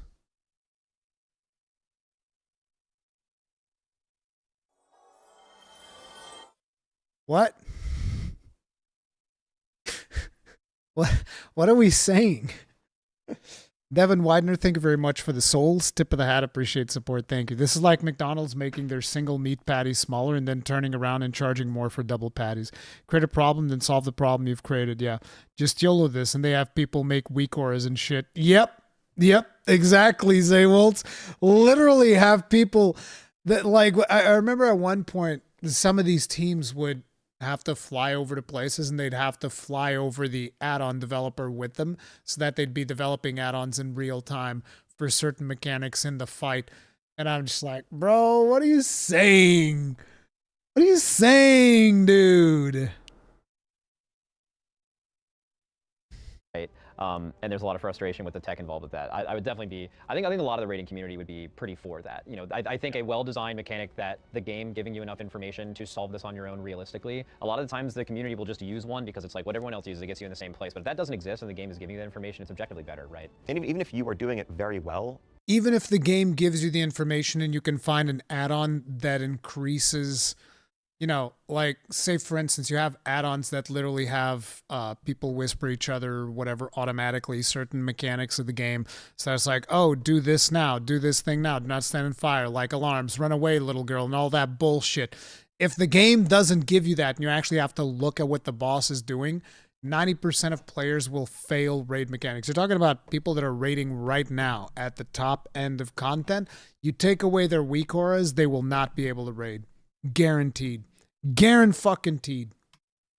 You know, manually, it's always going to be better to do it perfectly in a competitive situation. I mean, having watched, you know, your raid leading, for example, over many, many years over the Race to World First, like years ago, you would call much more stuff verbally. Very like true. going back to, you know, Legion, BFA era. Now you don't, because you have an add-on developer develop the fucking callouts for you. Boom! Oh, shit. Nowadays, it seems like if there is something you're calling repeatedly on attempts, the first thing you're doing is asking if, hey, can we automate this and get me out of the business of talking, which seems like it might be less enjoyable for you as a raid leader. Yeah. Oh, I mean, if we're talking about that, I could talk all day about that. Yeah. No. I mean, I felt like you certainly had more of an impact when you had the ability to, you know, influence the fight more. But the reality is just getting some way to automate it for your players is just better. You know, it is funny. Like when I do that now, I think, you know, well, what else can I be doing with my time? I could be like looking at other ways to optimize, and it's purely for the sake of getting better. So yeah, for my own enjoyment, yeah, that's sweet. Let's do that. I'm trying to wonder also about those kind of mechanics. So like, what bosses have existed in my head? I think in the past couple of years, there's not many, but have been defined by, when we're progressing this boss, we feel like maybe we're progressing a weak aura. Something like Brood Twister or Echo of Neltharion or Jailer maybe was one of the first ones, right? And those mechanics, I feel like, could not have been done or probably would have been nerfed without weak auras or having that effectiveness of that reduced. What do you do as a fight designer now? Do you, I know you're obviously like really passionate about raiding, you've raided for a really long time. What do you have to avoid those kind of assignment mechanics? Are there things in game you can used to like naturally sort out those things? Like, do you give more time for the mechanics? Like do you have to stray away from assignments in general because the community has just, whether you like it or not, has like trained themselves to have something solve that for them? Do you have to like go back into like a more simple version of that? Do you find other ways to make fights difficult? There's obviously a bunch of ways to do that. The way we design encounters has been influenced in significant ways by the way players use add-ons. I know, the community sometimes speculates that, oh, this was built clearly to require an add-on. I can say that's never the case. No encounter designer is ever sitting around. Lies. That's a lie. 100% that's a lie. It is the game has absolutely been developed at the very least with deadly boss mods in mind. 100%. Yeah, I will never believe otherwise. Anybody who tries to claim otherwise, I don't believe you. That is a lie. Around saying, all right, we're going to make this mechanic, and then players will write this weak order to solve it this way. All right, mission accomplished, let's ship the boss. But when we're thinking about the overall pacing of a fight, the tuning, we might get feedback on a fight that it feels like there isn't enough going on, when in actuality, there are 4 or 5 mechanics going on, but add-ons are largely compartmentalizing and making it so that most players don't have to think about them most of the time. And then players give us feedback that, hey, this fight felt a little bit slow, like I was just punching the boss for 3 minutes. And so then maybe we add another mechanic in the next iteration of that, or a similar encounter. We get to a higher overall complexity space where, there's just, you look at the dungeon journal and you're scrolling and scrolling and scrolling, and maybe half of it doesn't even matter because add-ons are going to handle it for you. I think that's not a great place for things to land. It also definitely ties our hands in some ways. Like, I think we do fewer coordination mechanics than we used to. Like, there used to be, like, if you look at old school WoW days, there were encounters where, like, the primary challenge for your raid was by design coordinating some rotation. And the execution beyond that wasn't super complicated, but making sure that this thing stayed soaked, or that, you were rotating people through with their debuff or whatever, that became a big part of the fight's challenge. Now we know ultimately that, like, that can never be the thing that we lean on for challenge, because it's going to be solved. And it's not going to be solved through what we think of as the more just interesting MMOE, like communication, cooperation, figuring out systems for having these things work in a way that feels collaborative.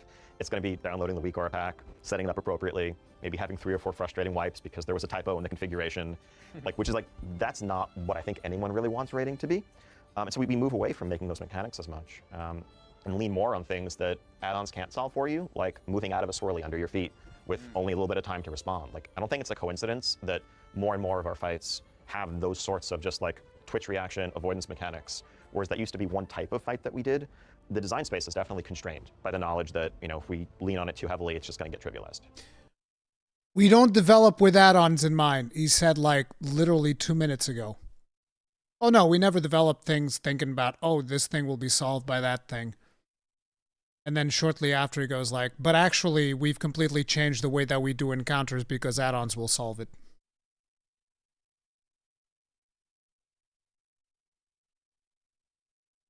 Fucking crickets. Some of my favorite WoW raid boss memories are bosses like Mythic Unat, Mythic Anduin. You have to spread out and then you get these marks and you have to go to the right places. And there used to be definitely a library of mechanics like that where you would get them and then you'd have to think and you'd have to have like a system and you'd have to have 20 players sort of coordinate and become one team that does a mechanic like that. And the fact now that add-ons take on much of that job of coordinating us, I think that almost all the Mythic Raiders I know would be delighted to move back to a world where we did that in our brains, right? But in Dragonflight, we saw a little bit of an attempt to make I disagree. I don't think that a lot of people want that happen, right, with the private aura system. And what ended up happening was we still had the weak aura, but now we also have a macro that we need to press, and then the weak aura will assign us the same thing. So I'm a little bit worried about how's the arms race between the the weak aura devs trying to come up with a new way around the restriction that you're putting in. Is this just a further escalation in that? Bro, they should just say, you know what? We're going to fucking not give you that information anymore on the API. Get fucked. Tough luck, tough titties. Learn to play the game. They'll never say that, though. Hopefully not. I think our goal here is kind of disarmament and definitely not further escalation. I think we understand that if we, we're not going to try more little targeted things like that that are going to encourage workarounds and it just ends up with this back and forth. Because yeah, if there is a way to solve a complex mechanic, but you have to jump through a couple of more hoops to do so, you'll do that, and then just be more annoyed by the process. Our goal is to try to get out of that space entirely.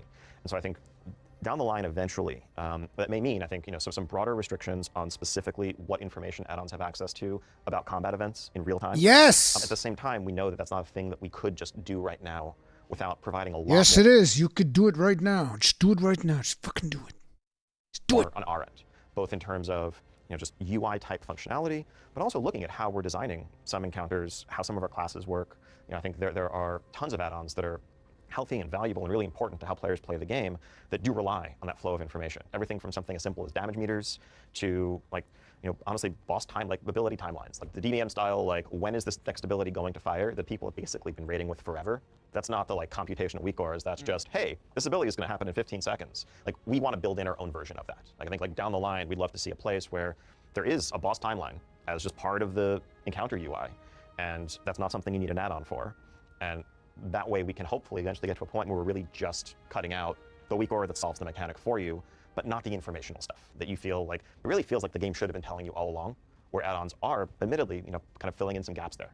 Okay, so coming in 11.1.7, we're going to have the rotation helper, those two options.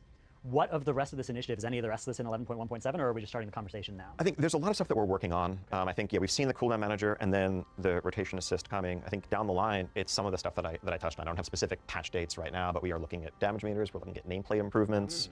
We are looking at, like a raid encounter information presentation that shows you timeline of boss abilities coming up. Things in that general space. I think we're looking at all the places where players say right now, you need this weak or you need this add-on to, be competitive. And asking ourselves, like, how do we change our game to make that not the case? And some of that's going to be add-on functionality, or UI functionality. Other aspects are going to be looking at how we're building some encounters or how some class mechanics work. Like, I think it's super fair to point at some specs, like let's say Outlaw Rogue, who I know are easy one to pick on in some of these ways, and ask like, how is anyone really supposed to execute this perfectly with the base UI? Almost any time we're tracking like stacks of a buff, and you need to make a decision where it's like, if you're between 4 and 7 stacks, you should do this, otherwise don't.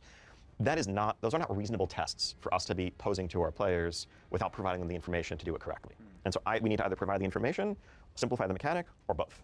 There are a lot of players who love the version of Outlaw Rogue that has existed over the past few years. So I think there's always some fear when this discussion starts up of, is the answer going to be to simplify everything? And I think it's really exciting to hear instead that the answer is, okay, we'll maybe simplify some of these huge outliers, but we're going to bring in the functionality that makes it so that instead of needing to download a weak core to solve this, right, instead of needing to have a complicated assistant tell you, now you're supposed to press this button, now you're supposed to press this button, instead we're going to provide that information in a more clear way than looking at the top right of your screen to see your buffs and trying to catch the rotation buff between all the other 20 they're changing in combat.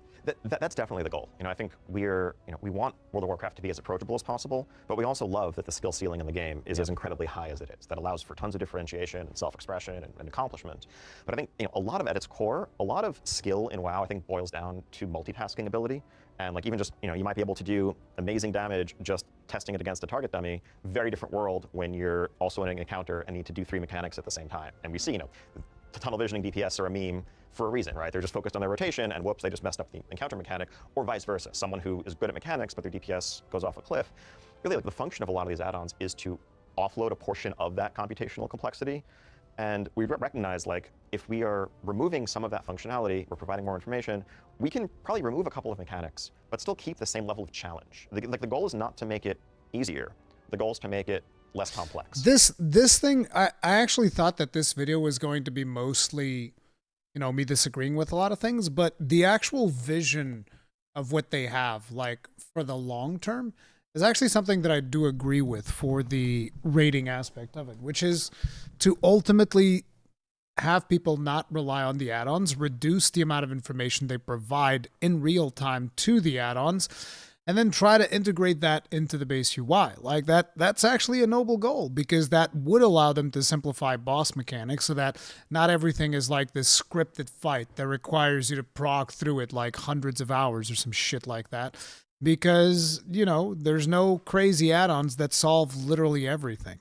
I think that is a noble goal for the game, even with all the other hiccups that I have along the way. I still completely disagree with the fucking 1-button rotation and boiling your class down to that. It's fucking stupid. Like, your class should just be a little bit more approachable and make sense, because sometimes a lot of the rotations that you're doing in these games also don't make sense, because even oftentimes you'll see like certain abilities that you're expected to weave in, and you're like, this doesn't make sense, and it just like throws the rotation completely out of whack, but it's the most optimal thing to do. It's dumb.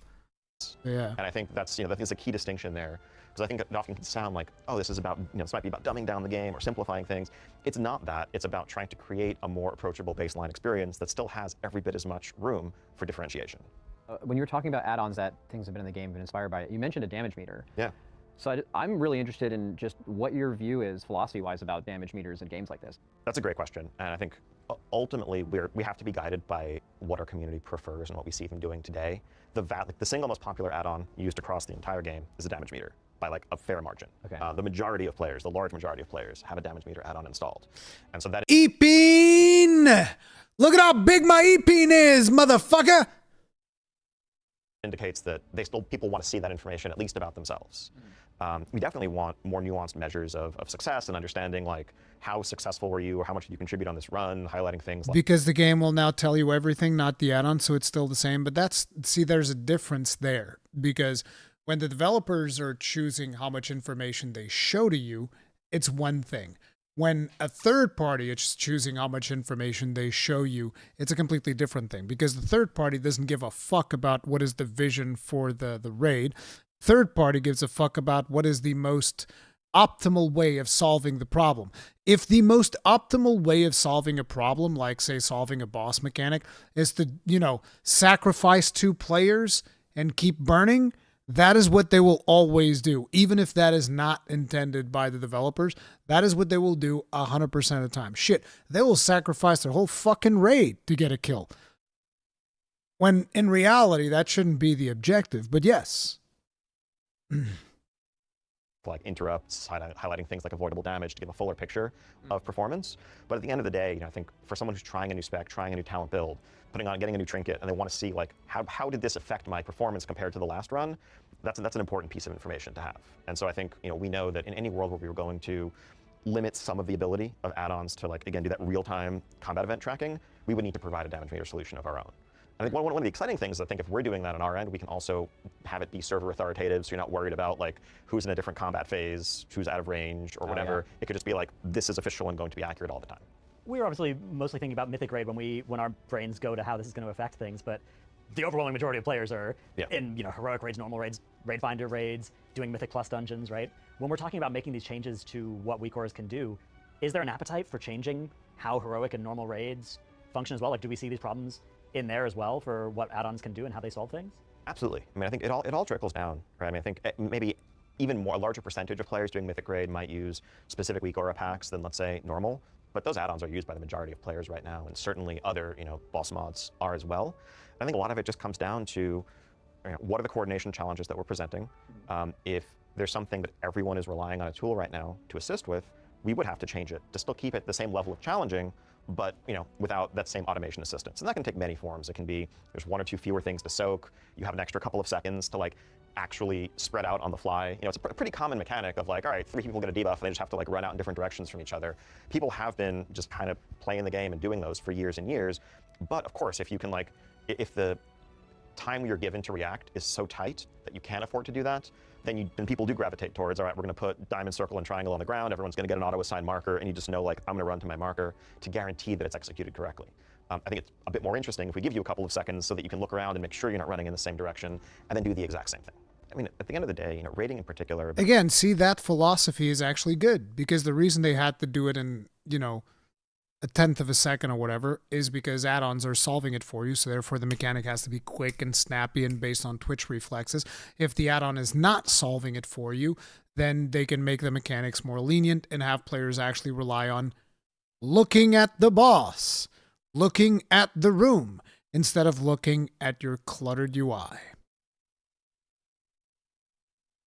Group PvE, group PvP too. Like in an MMO, a huge portion of, I think, the fun of it is just coordination, communication, feeling like everyone's working together to overcome some challenge in front of them. And I think getting back into a space where there's room for more of that organic collaboration, as opposed to it just being like regimented and solved by an external tool, I think it will open up a lot of design avenues for the game going forward. Throughout the last couple years, especially in Mythic Plus, that had been ramping in complexity. You've seen, and actually even if you can go back, like you can see the amount of things that people have in their UI to help them know that something's happening. So like back in Power Auras, it was, there was just some giant face on your screen would pop up, and that meant that something procced. And then it's gotten more, refined. And now, even in the last, it's been ramping in the past couple of years, you see like, You listen to someone's POV who's doing High Mythic Plus right now. You're going to hear AoE, dodge, frontal, circle. Like, it's just every bit of audio aid they've used to, it's in the idea of being optimal. It's not required. And especially this patch, I think Mythic Plus complexity has actually gone down as an intentional design point, it seems at least. I think you might have made a post about that. So that stuff is less required, but people have like kind of already baked that in the UI. Is that something that you're looking to either have an ability to have that in the game, or is that something you don't want to have happen, where it's more like you're organically doing mechanics because you see them, or are you okay with all the audio and visual aids that exist currently within add-ons? I think the answer is mixed there. I think like audio prompts are something that are super valuable to people. That's something we want to continue to add support for on our end as well. Like we know we've got feedback we've gotten around the 11.1.5 cooldown manager would be that many people would appreciate being able to have audio prompts tied to certain things or procs firing, and that's something they would miss about weak auras. We want to make sure that we're offering that kind of thing as well. Beyond that, I think a lot of what we've seen is frankly us not doing a sufficiently good job. I don't agree with that. I think it needs to be communicated clearly through visually in the game what is going to happen, as opposed to players having to rely on audio cues. Because the reason they have to rely on, AoE, frontal, AoE, cone, AoE, circle, or whatever the fuck, the reason they have to rely on that is because it's not clearly communicated when the attack is coming. You know, it's like the boss does something, and then a fucking blurry mess of a special effect will come out, and you're supposed to kind of like guess as to what the fuck the boss is actually doing.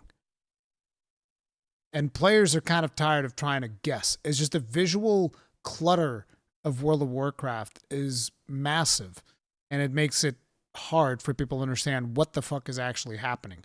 How did I die here? There's like, oh yeah, you got hit by this thing. Okay, what type of an ability was it? Was it a cone? Because it sure as fuck didn't look like one. That's the problem. Job of telegraphing the importance of certain mechanics and their impact. Yes. And players needing to come up with solutions for them. Exactly. Ideally, there's a concept we call affordance, which is basically just how well is something telegraphed? How intuitive is it with visual presentation? And ideally, the affordance. And you've been mechanics should terrible match at that. its impact. And sometimes, yeah, if you have a random mob in a dungeon pack that has a frontal that will just delete you if you're not getting out of the way of it, and it's just one thing going on among a half dozen other things, why? And why? Like, how could we call that out better with visuals, with a longer cast time, with how we're creating the pack in the first place? And that's just one example of one of the areas in which we know we can do better. Something else we've talked about on the UI front is we would want the ability to, on our end, flag mob casts in Mythic Plus as like lethal, as like this should be a high priority interrupt, because we know players are going to basically look to solve that anyway. If there are 3 casters in a pack, and 2 of them it's actually kind of okay to let them free cast, but one of them, if they ever get a cast off, you're probably going to wipe. They shouldn't all just look indistinguishable on your screen and us expect you to figure that out on your own. They did that in season 1, right? Wasn't there like a couple casters, like Super Giga You Die Death Volley or something? Yeah. And they had this big animation. Our Kara casters where they hunker down, there's green glowy stuff around them, and they're casting a volley, and you're like, all right, I gotta kick that. You can be playing WoW for 2 days, and, you're like, that can't happen, yes. But I'm looking forward to an M+ then, where if we're talking about maybe taking away my ability to air horn myself on a certain cast, something like that, if instead I have to be now looking at a mob, and there is a sort of a visual language that I can come to expect, like, if the mob is hunkering down and it's got particle effects around it, that means I gotta kick it. I think that would be more fun for everybody as well, rather than having the air horns be the solution. Definitely. That is entirely our hope, right? I think, and to be super. I think that one of the first things that they need to do is they need to figure out their fucking nameplates. I don't know if they've improved the nameplates since the last time that I've played the game, but good God, the default nameplates for monsters are literally unusable. Like, I'm sorry, bro. Anybody comes in here telling me, oh, no, actually, it's fucking terrible. It's atrocious. It's disgusting. And it's like, it is potentially one of the worst things about the game is default nameplates being completely unusable. Clear, I think we see the taking away part, the restricting functionality, as the end of this long road. I think we know, we want to make it very clear, we're not sitting here being like, all right, we want you to play the game the way we intended, and we're going to take away your tools. We just want to bridge that gap. And we have a lot of work to do on our end to keep building up more improvements, more functionality. And it's not just the UI. The VFX changes that you mentioned are a part of that overall effort of us asking, what are the places where players feel like they need... What do you mean they fixed those a good while ago? In Dragonflight, they were still shit.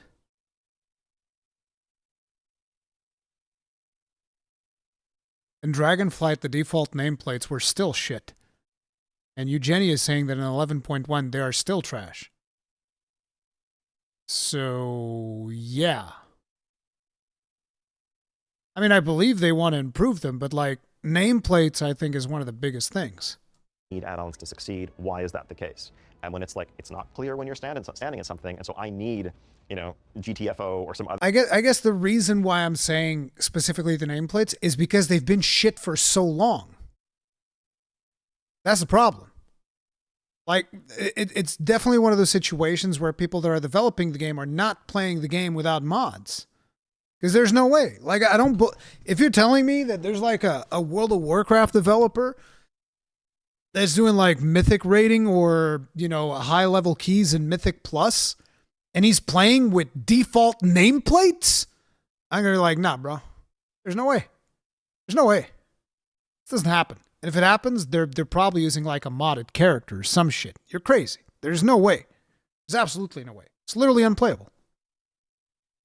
Other, sound effect to let me know that I'm standing in something lethal, it should be obvious. Let's fix that on our end. And we want to keep chipping away at those things. No, wait. I should make one point clear. I'm talking about from a tanking perspective. I guess it could be playable if you're playing DPS. It's just whenever I'm thinking about World of Warcraft, I'm thinking about it from a tanking perspective. And from a tanking perspective, the default nameplates are literally unplayable. Actually, literally unplayable. This is not an exaggeration. Literally unplayable. If you're trying to do high-end Mythic content, or whether that's keys or Mythic rating, default nameplates for tanks, literally unplayable. And hopefully eventually get to a point where really the only difference between what we are offering and what powerful add-ons can do is that small subset of like computational problem-solving stuff, at which point we can move forward. So throughout the evolution of private auras, we've seen, initially when they came out, they were like kind of, a lot of friction was involved. And then I think they were done really, really well in a couple of cases, starting in Yggdrasil, where they were a mechanic like P1 Fire Rack. You had the circles you had to quickly spread out for. They were pretty fast, but they were too fast to use a macro for it. And it basically forced the players into something they would have used a weak aura for, to just do the mechanic normally. And like, are there lessons you've learned there of like, this is actually how we can design mechanics or kind of assignment things going forward? And then also, is this, if done successfully, would this also remove private auras as what would have been, I guess, kind of a temporary solution to the weak aura problem? Yeah, we've definitely learned a lot from how private auras have rolled out. Certainly we understand that if we're ever using it on something that like is on a long enough time frame that macros are going to let you solve it and it's punishing enough to not solve it, all we're doing is creating an extra annoying hoop to jump through, and we like hotfixed off the private aura designation from some of those back in Yggdrasil, and we've let that shape how and where we use or don't use it going forward. So yeah, I think examples like the Furak mechanic that you mentioned are ones where like when we know that everyone is in a level playing field, everyone just has to play the game, play the mechanic. We can tune it accordingly so that it's hard but doable. We'd like to be able to do more of that for sure. Yeah, I see the Fire Act first intermission, which was a private aura and then had to get hotfixed off of the private aura, as sort of a cautionary tale for if there's a mechanic that is only doable with the weak aura assignments, and then we take away that without giving an adequate replacement, then it's worse than doing nothing at all. What would a mechanic like that look like in a world where we don't have a computational solution to it, right? Would it be slower and fewer sets of like lower damage numbers on these things? I think probably a bit of all of that. There's multiple knobs there. There's, on Mythic we might default to like everyone in today's world, everyone in the raid has to participate in this, and there's enough things to be soaked that if anyone isn't doing it, it's not going to work out. Versus maybe shifting to a world where there's a little bit more slush, things are a little bit slower, there's a little bit more time to react, to get into place organically based on which buff you were assigned, stuff like that. But at the end of the day, our goal here is to preserve challenge. And we know that we'd have to design encounters differently in some cases to deliver roughly the same level of challenge in terms of how many pull counts it takes, just what progression looks like while living in a different mechanical world. And I know that when we talk about restricting any kind of add-on functionality, many players very rightly kind of reflexively say or ask, well, how am I supposed to do this boss in this tier without my weak aura? That would be impossible. And the reality is, if you couldn't use that weak aura, that mechanic would be designed or tuned differently. We would have ended up nerfing it right away or designing it differently over the course. I thought we didn't design bosses based on the weak auras. Second time. It's the second time he's contradicting himself. Course of even just PTR testing. And so that's like any future design in this space will have to be built from the ground up with that in mind. And I think it's making it a little bit more forgiving in a way that makes the challenge human rather than superhuman, as it often is when we're looking at like cutting edge mythic tuned things. Because you guys are really good at the game, as it turns out, and we want to make a boss that is going to pose a challenge and is going to take you dozens of attempts, let alone 100 plus to beat. We do have to take into account the fact that not just you, but every mythic raid guild that's going to follow in your footsteps are going to be using these tools. And at the end of the day, I think players do want challenging bosses. That if we just tuned the boss around none of those things, players used all those tools, and they went in and like a late mythic boss was dying in a single night for like, you know, a cutting edge guild, rank 500 or whatever, that probably doesn't match what they're looking to get out of mythic rating, in my estimation. And so like our goal is to keep the same overall level of challenge while paring down the complexity a little bit. Even if you look at the history of bosses this would have affected, you actually, even looking at Mythic Plus, something where the complexity has gone down from pack to pack in this patch, but the reality is you can still find challenge in it because it's infinitely scaling, and you will get to a point where it's doing too much damage to you, or the amount of damage you need to do is too high. There's been Mythic bosses that have been simple mechanically, but have been unbelievably difficult, and that's been true all the way down the guild ranks. It's not something that's just nerfed by gear, like Sludge Fist, Kaiveza, where you've created really intricate problems to solve where weak auras basically didn't matter. Halandris, you actually put a bomb timer very clearly in the game around the bomb. You did not need a weak aura for one of the hardest bosses ever, right? It's more just basically the solution for these weak auras has been just a very specific kind of assignment mechanic that is just like, oh, it's just so much easier to do this, right? You could build in a lot of that computational stuff in game to where even if weak auras existed, you would find people just being like, I don't know, the game just kind of does it. We have players that don't use audio sounds in weak aura packs because on bosses like Skarn, on most other bosses, there's like either an in-game sound for when the bombs are actually activating or a voice line. We have 2 players in our guild that use very minimal weak auras, and they literally listen to voice lines for when mechanics are going to happen, and it's extremely accurate, right? So I think a lot of these things are already built into the baseline game. It's just about choosing like when and how to apply them. Absolutely. And yeah, I think your example, going back to Nathri of Sludge Fist, I think is a great one, right? Like a lot of that was just practice and just learning like how to react to these situations when chained to different partners and dodging the stuff. And people were in enough situations over enough time to kind of develop that muscle memory, that sense of planning, and eventually your guild as a whole overcomes the challenge.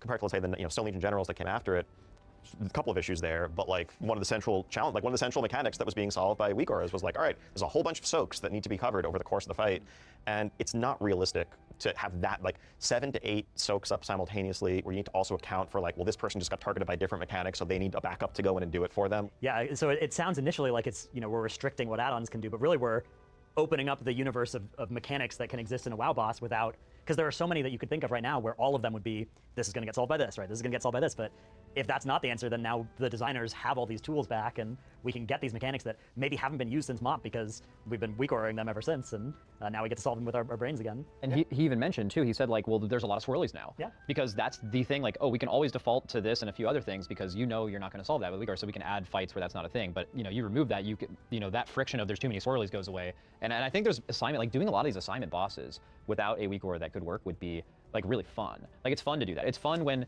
you have 5 people that need to soak something, like the last days of Gallywix. There's a frontal on a side of a room and 2 people die, and right now weak aura is just like, okay, well then we're going to sign back up. So these 2 people get a big green thing on their screen and go soak that. That is something where that fight is spread out enough where you could actually communicate that. We need 2 people on the right to back up because 2 soakers are dead. Who can do it? This person says something, this person says something. Now obviously you're not going to have that kind of communication like heroic and normal. Maybe it won't be in comms, whatever, but in Mythic, that's perfectly reasonable, right? A lot of the things, like we could probably... I'm actually curious, especially considering what the discussion is like.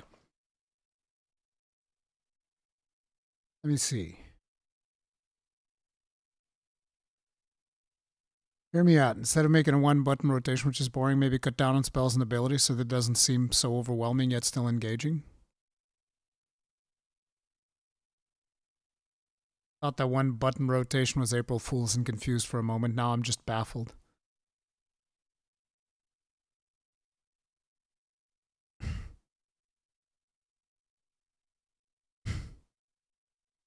Thought it was an old April Fool's video when I saw a short today.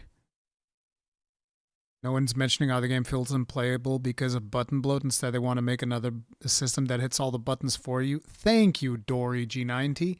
Thank you. Certain specs are too difficult and the random procs of the game are overly complex. Yes. If rotation assist is needed to be added, then classes and rotations are too complex. Bots just got an official.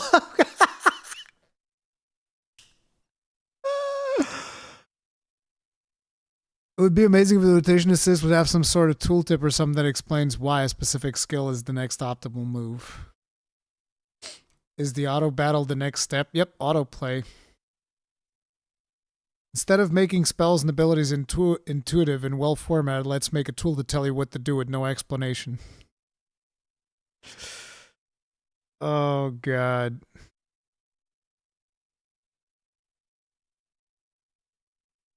Been raw dogging WoW for 20 years without add-ons. Thanks for making my bot farming much easier. How about you guys remove some of the million buttons each class has to press? Ooh, how many likes is in this? Ooh. 161,000 views, 6,000 likes. Ooh, ooh, shit. That's not good. That's not fucking good, dude. That is not a good ratio.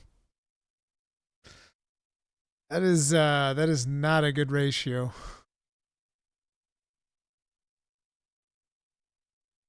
Oh man. Count honestly on one, maybe two hands over the last like 4 or 5 years how many bosses would you meaningfully would have to have a mechanic change, but they are very impactful, very memorable, and they have been purely defined by that. Are you worried at all about the communities, and this has certainly been ramping up over time, like you mentioned, even for us, we were much more just do the mechanic 4 or 5 years ago than we are now. Are you worried that there has been this built-in reliance on it that might be hard to shake when creating new raid bosses? Absolutely. And I think that some of that gets back to us knowing that we need to really ease into this, that any world where we just kind of rip the Band-Aid off and say, all right, have fun, we're in a new world, as opposed to building up more built-in functionality, starting to have clearer visuals, simplify some mechanics, and then building counters. And I think that ripping the Band-Aid off is actually the best way of going about it. I hate the gradual peeling of a Band-Aid. Just like, no, just fucking rip that bitch off. Boom, done. Here it is. Let's go. Learn how to play the game now. to have classes designed around a world where we know that this isn't possible, as long as people are set up for success, I think we'll be fine. Certainly, if we were to disable any functionality and then players went into a new tier and we're just wiping to bosses and they used to clear heroic comfortably and now they're brick walled halfway through heroic, yeah, players that would be a source of tremendous frustration.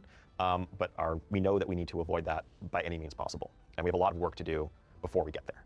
Something that really encourages me is the ping system. That seems like such a perfect way to give us an option to identify where we're going, right? You just ping where you're going, and then you don't have to try and communicate with words. Hey, I'm going to move over to the left 20 yards, right? I just ping where I'm going, and that opens up an ability to solve these, again, in a YOLO style, right, rather than an assignment. I think your guild did that. Yeah. So the Echo of Neltharion, right? Yeah, we just pinged it. Yeah, so famously, everyone had the maps for that. Here's your exact spot you go, and then his guild was you know what, everyone just ping your spot. Mostly it gets covered, people go to the same spot every pull. But if you see 2 pings in a spot, 1 person has to move, right? And that could largely solve a mechanic with just something that's already built into the game. Yeah, I think the ping system is something we've also talked about looking to improve and to kind of broaden the sorts of things you can do with it to give people more tools to solve these problems in a coordinated way, but using their own skill and expression instead of another tool. When I think of World of Warcraft, I'm always thinking back to when I first started playing the game, and there was this really exciting moment where I think that Limit Max just needs to use the restroom. I think that's it. You guys are all talking about Limit Max's legs. Bro just has to go to the bathroom. You've never had one of those moments where you're just uncomfortably moving. His way of dealing with it is doing the leg shake. Okay? It is what it is. Doing the pee-pee dance. I looked at it and I'm like, oh my god, I can make this game look however I want, right? I can put this here, I can have an add-on that tells me what time it is in London, what time it is in Darnassus, right? I can have all the world clocks there if I want. I can have 3 different bars at the bottom of my screen. I can do whatever I want there, and to me that's always been a strength, not a weakness of WoW. So I think there's a lot of people that disagree with me on that, but then there's also people that they hear about Blizzard thinking about restricting add-ons and they're worried about losing that. Is there any intention to go after any of that kind of customization? Not whatsoever. And in fact, we're doing everything we can and we would do everything we can down the line to minimize any collateral damage to them. But the goal is anything that's cosmetic should be completely fair game. All informational stuff that's out of combat, again, you have RP add-ons, help things that are tracking, helping with professions, tracking gathering nodes, helping you with quests, you name it, a bunch of accessibility add-ons. All of those, there's nothing harmful whatsoever about any of them. The only thing is, at the very end of the day, once we feel like we've done enough on our end to improve baseline functionality, what we'd be looking at is the ability to parse real-time combat events in a way that drives, problem solving on the fly. So it's we build the scaffolding to then be able to take away the existing weak core solutions that we have for these. How much of this is, so the thing that's excited me also about edit mode has been, it's so clearly based on what the community has learned over 20 years, right? It's oh, the community has revolved around this as a solution for presenting this information. Let's give them that base in the UI rather than making them download something. How much of this initiative is still going to be based on what the community says, how the community reacts, versus which of these things are already kind of locked in decisions? I'd say basically nothing here is locked in. Okay. Really, my hope today is to kind of begin a conversation about that direction. And what areas are welcome, what areas maybe have more to do to convince the community on, and what areas we might be wrong on and should, reconsider. Because I think at the end of the day, this game belongs first and foremost to our millions of players. We're trying to serve them as best we can in the long run. And I think our sense is that for many players, the feeling that they have to download and use certain add-ons in order to play the game competitively isn't really part of what's attractive about the game or healthy in the long run. And so if we can pull things back to a place where add-ons are available for those who want to use them, but people aren't feeling pressured by their groups, by just the natural demands of competition and not wanting to lose out to someone who's using more advantages, then that's going to be the healthier route in the long run. So if I was the kind of person who wanted to write a 10-paragraph forum manifesto, this would be one of the topics to do it on, right? Absolutely. We'll be reading, we'll be listening. I think this is a long path ahead. And yeah, just curious to kick off the conversation and hear how people feel about it. So Rotation Assist is coming in 11.17, which is going to be hitting the PTR in the very near future. Can't wait to hear people's feedback as they're able to hop on and check it out. We'll be listening closely so we can make it the best it can be for everybody. It's also been amazing to just get a chance to talk through kind of the history of add-ons in WoW, where they are today, and where they might be going in the future. Thank you guys for coming out. It's really been a pleasure. Yeah, thanks so much for having us here. Really looking forward to see what the community has to say about how much they want more of these casts, maybe monthly, maybe bi-weekly, weekly, whatever you guys think, put it in the comments. Daily. Daily? Yeah. You said it. It's not me. Thank you so much, Liz. This has been really, really awesome. Interesting. Yeah, I just wanted to see what all the fuss was about the one-button rotations, and it's pretty much as bad as I would have expected. It's pretty fucking terrible. Why would you do that? But, it is what it is. What's with that guy's head and the other guy's leg? I have no idea who you're talking about. If you're talking about Ian or Dratnos. I mean, obviously, when it comes to the legs, you're talking about Limit Max.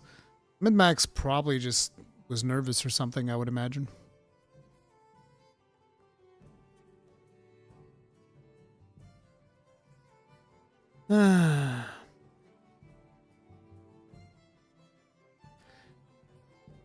But yeah, guys, that's going to be it for today's show.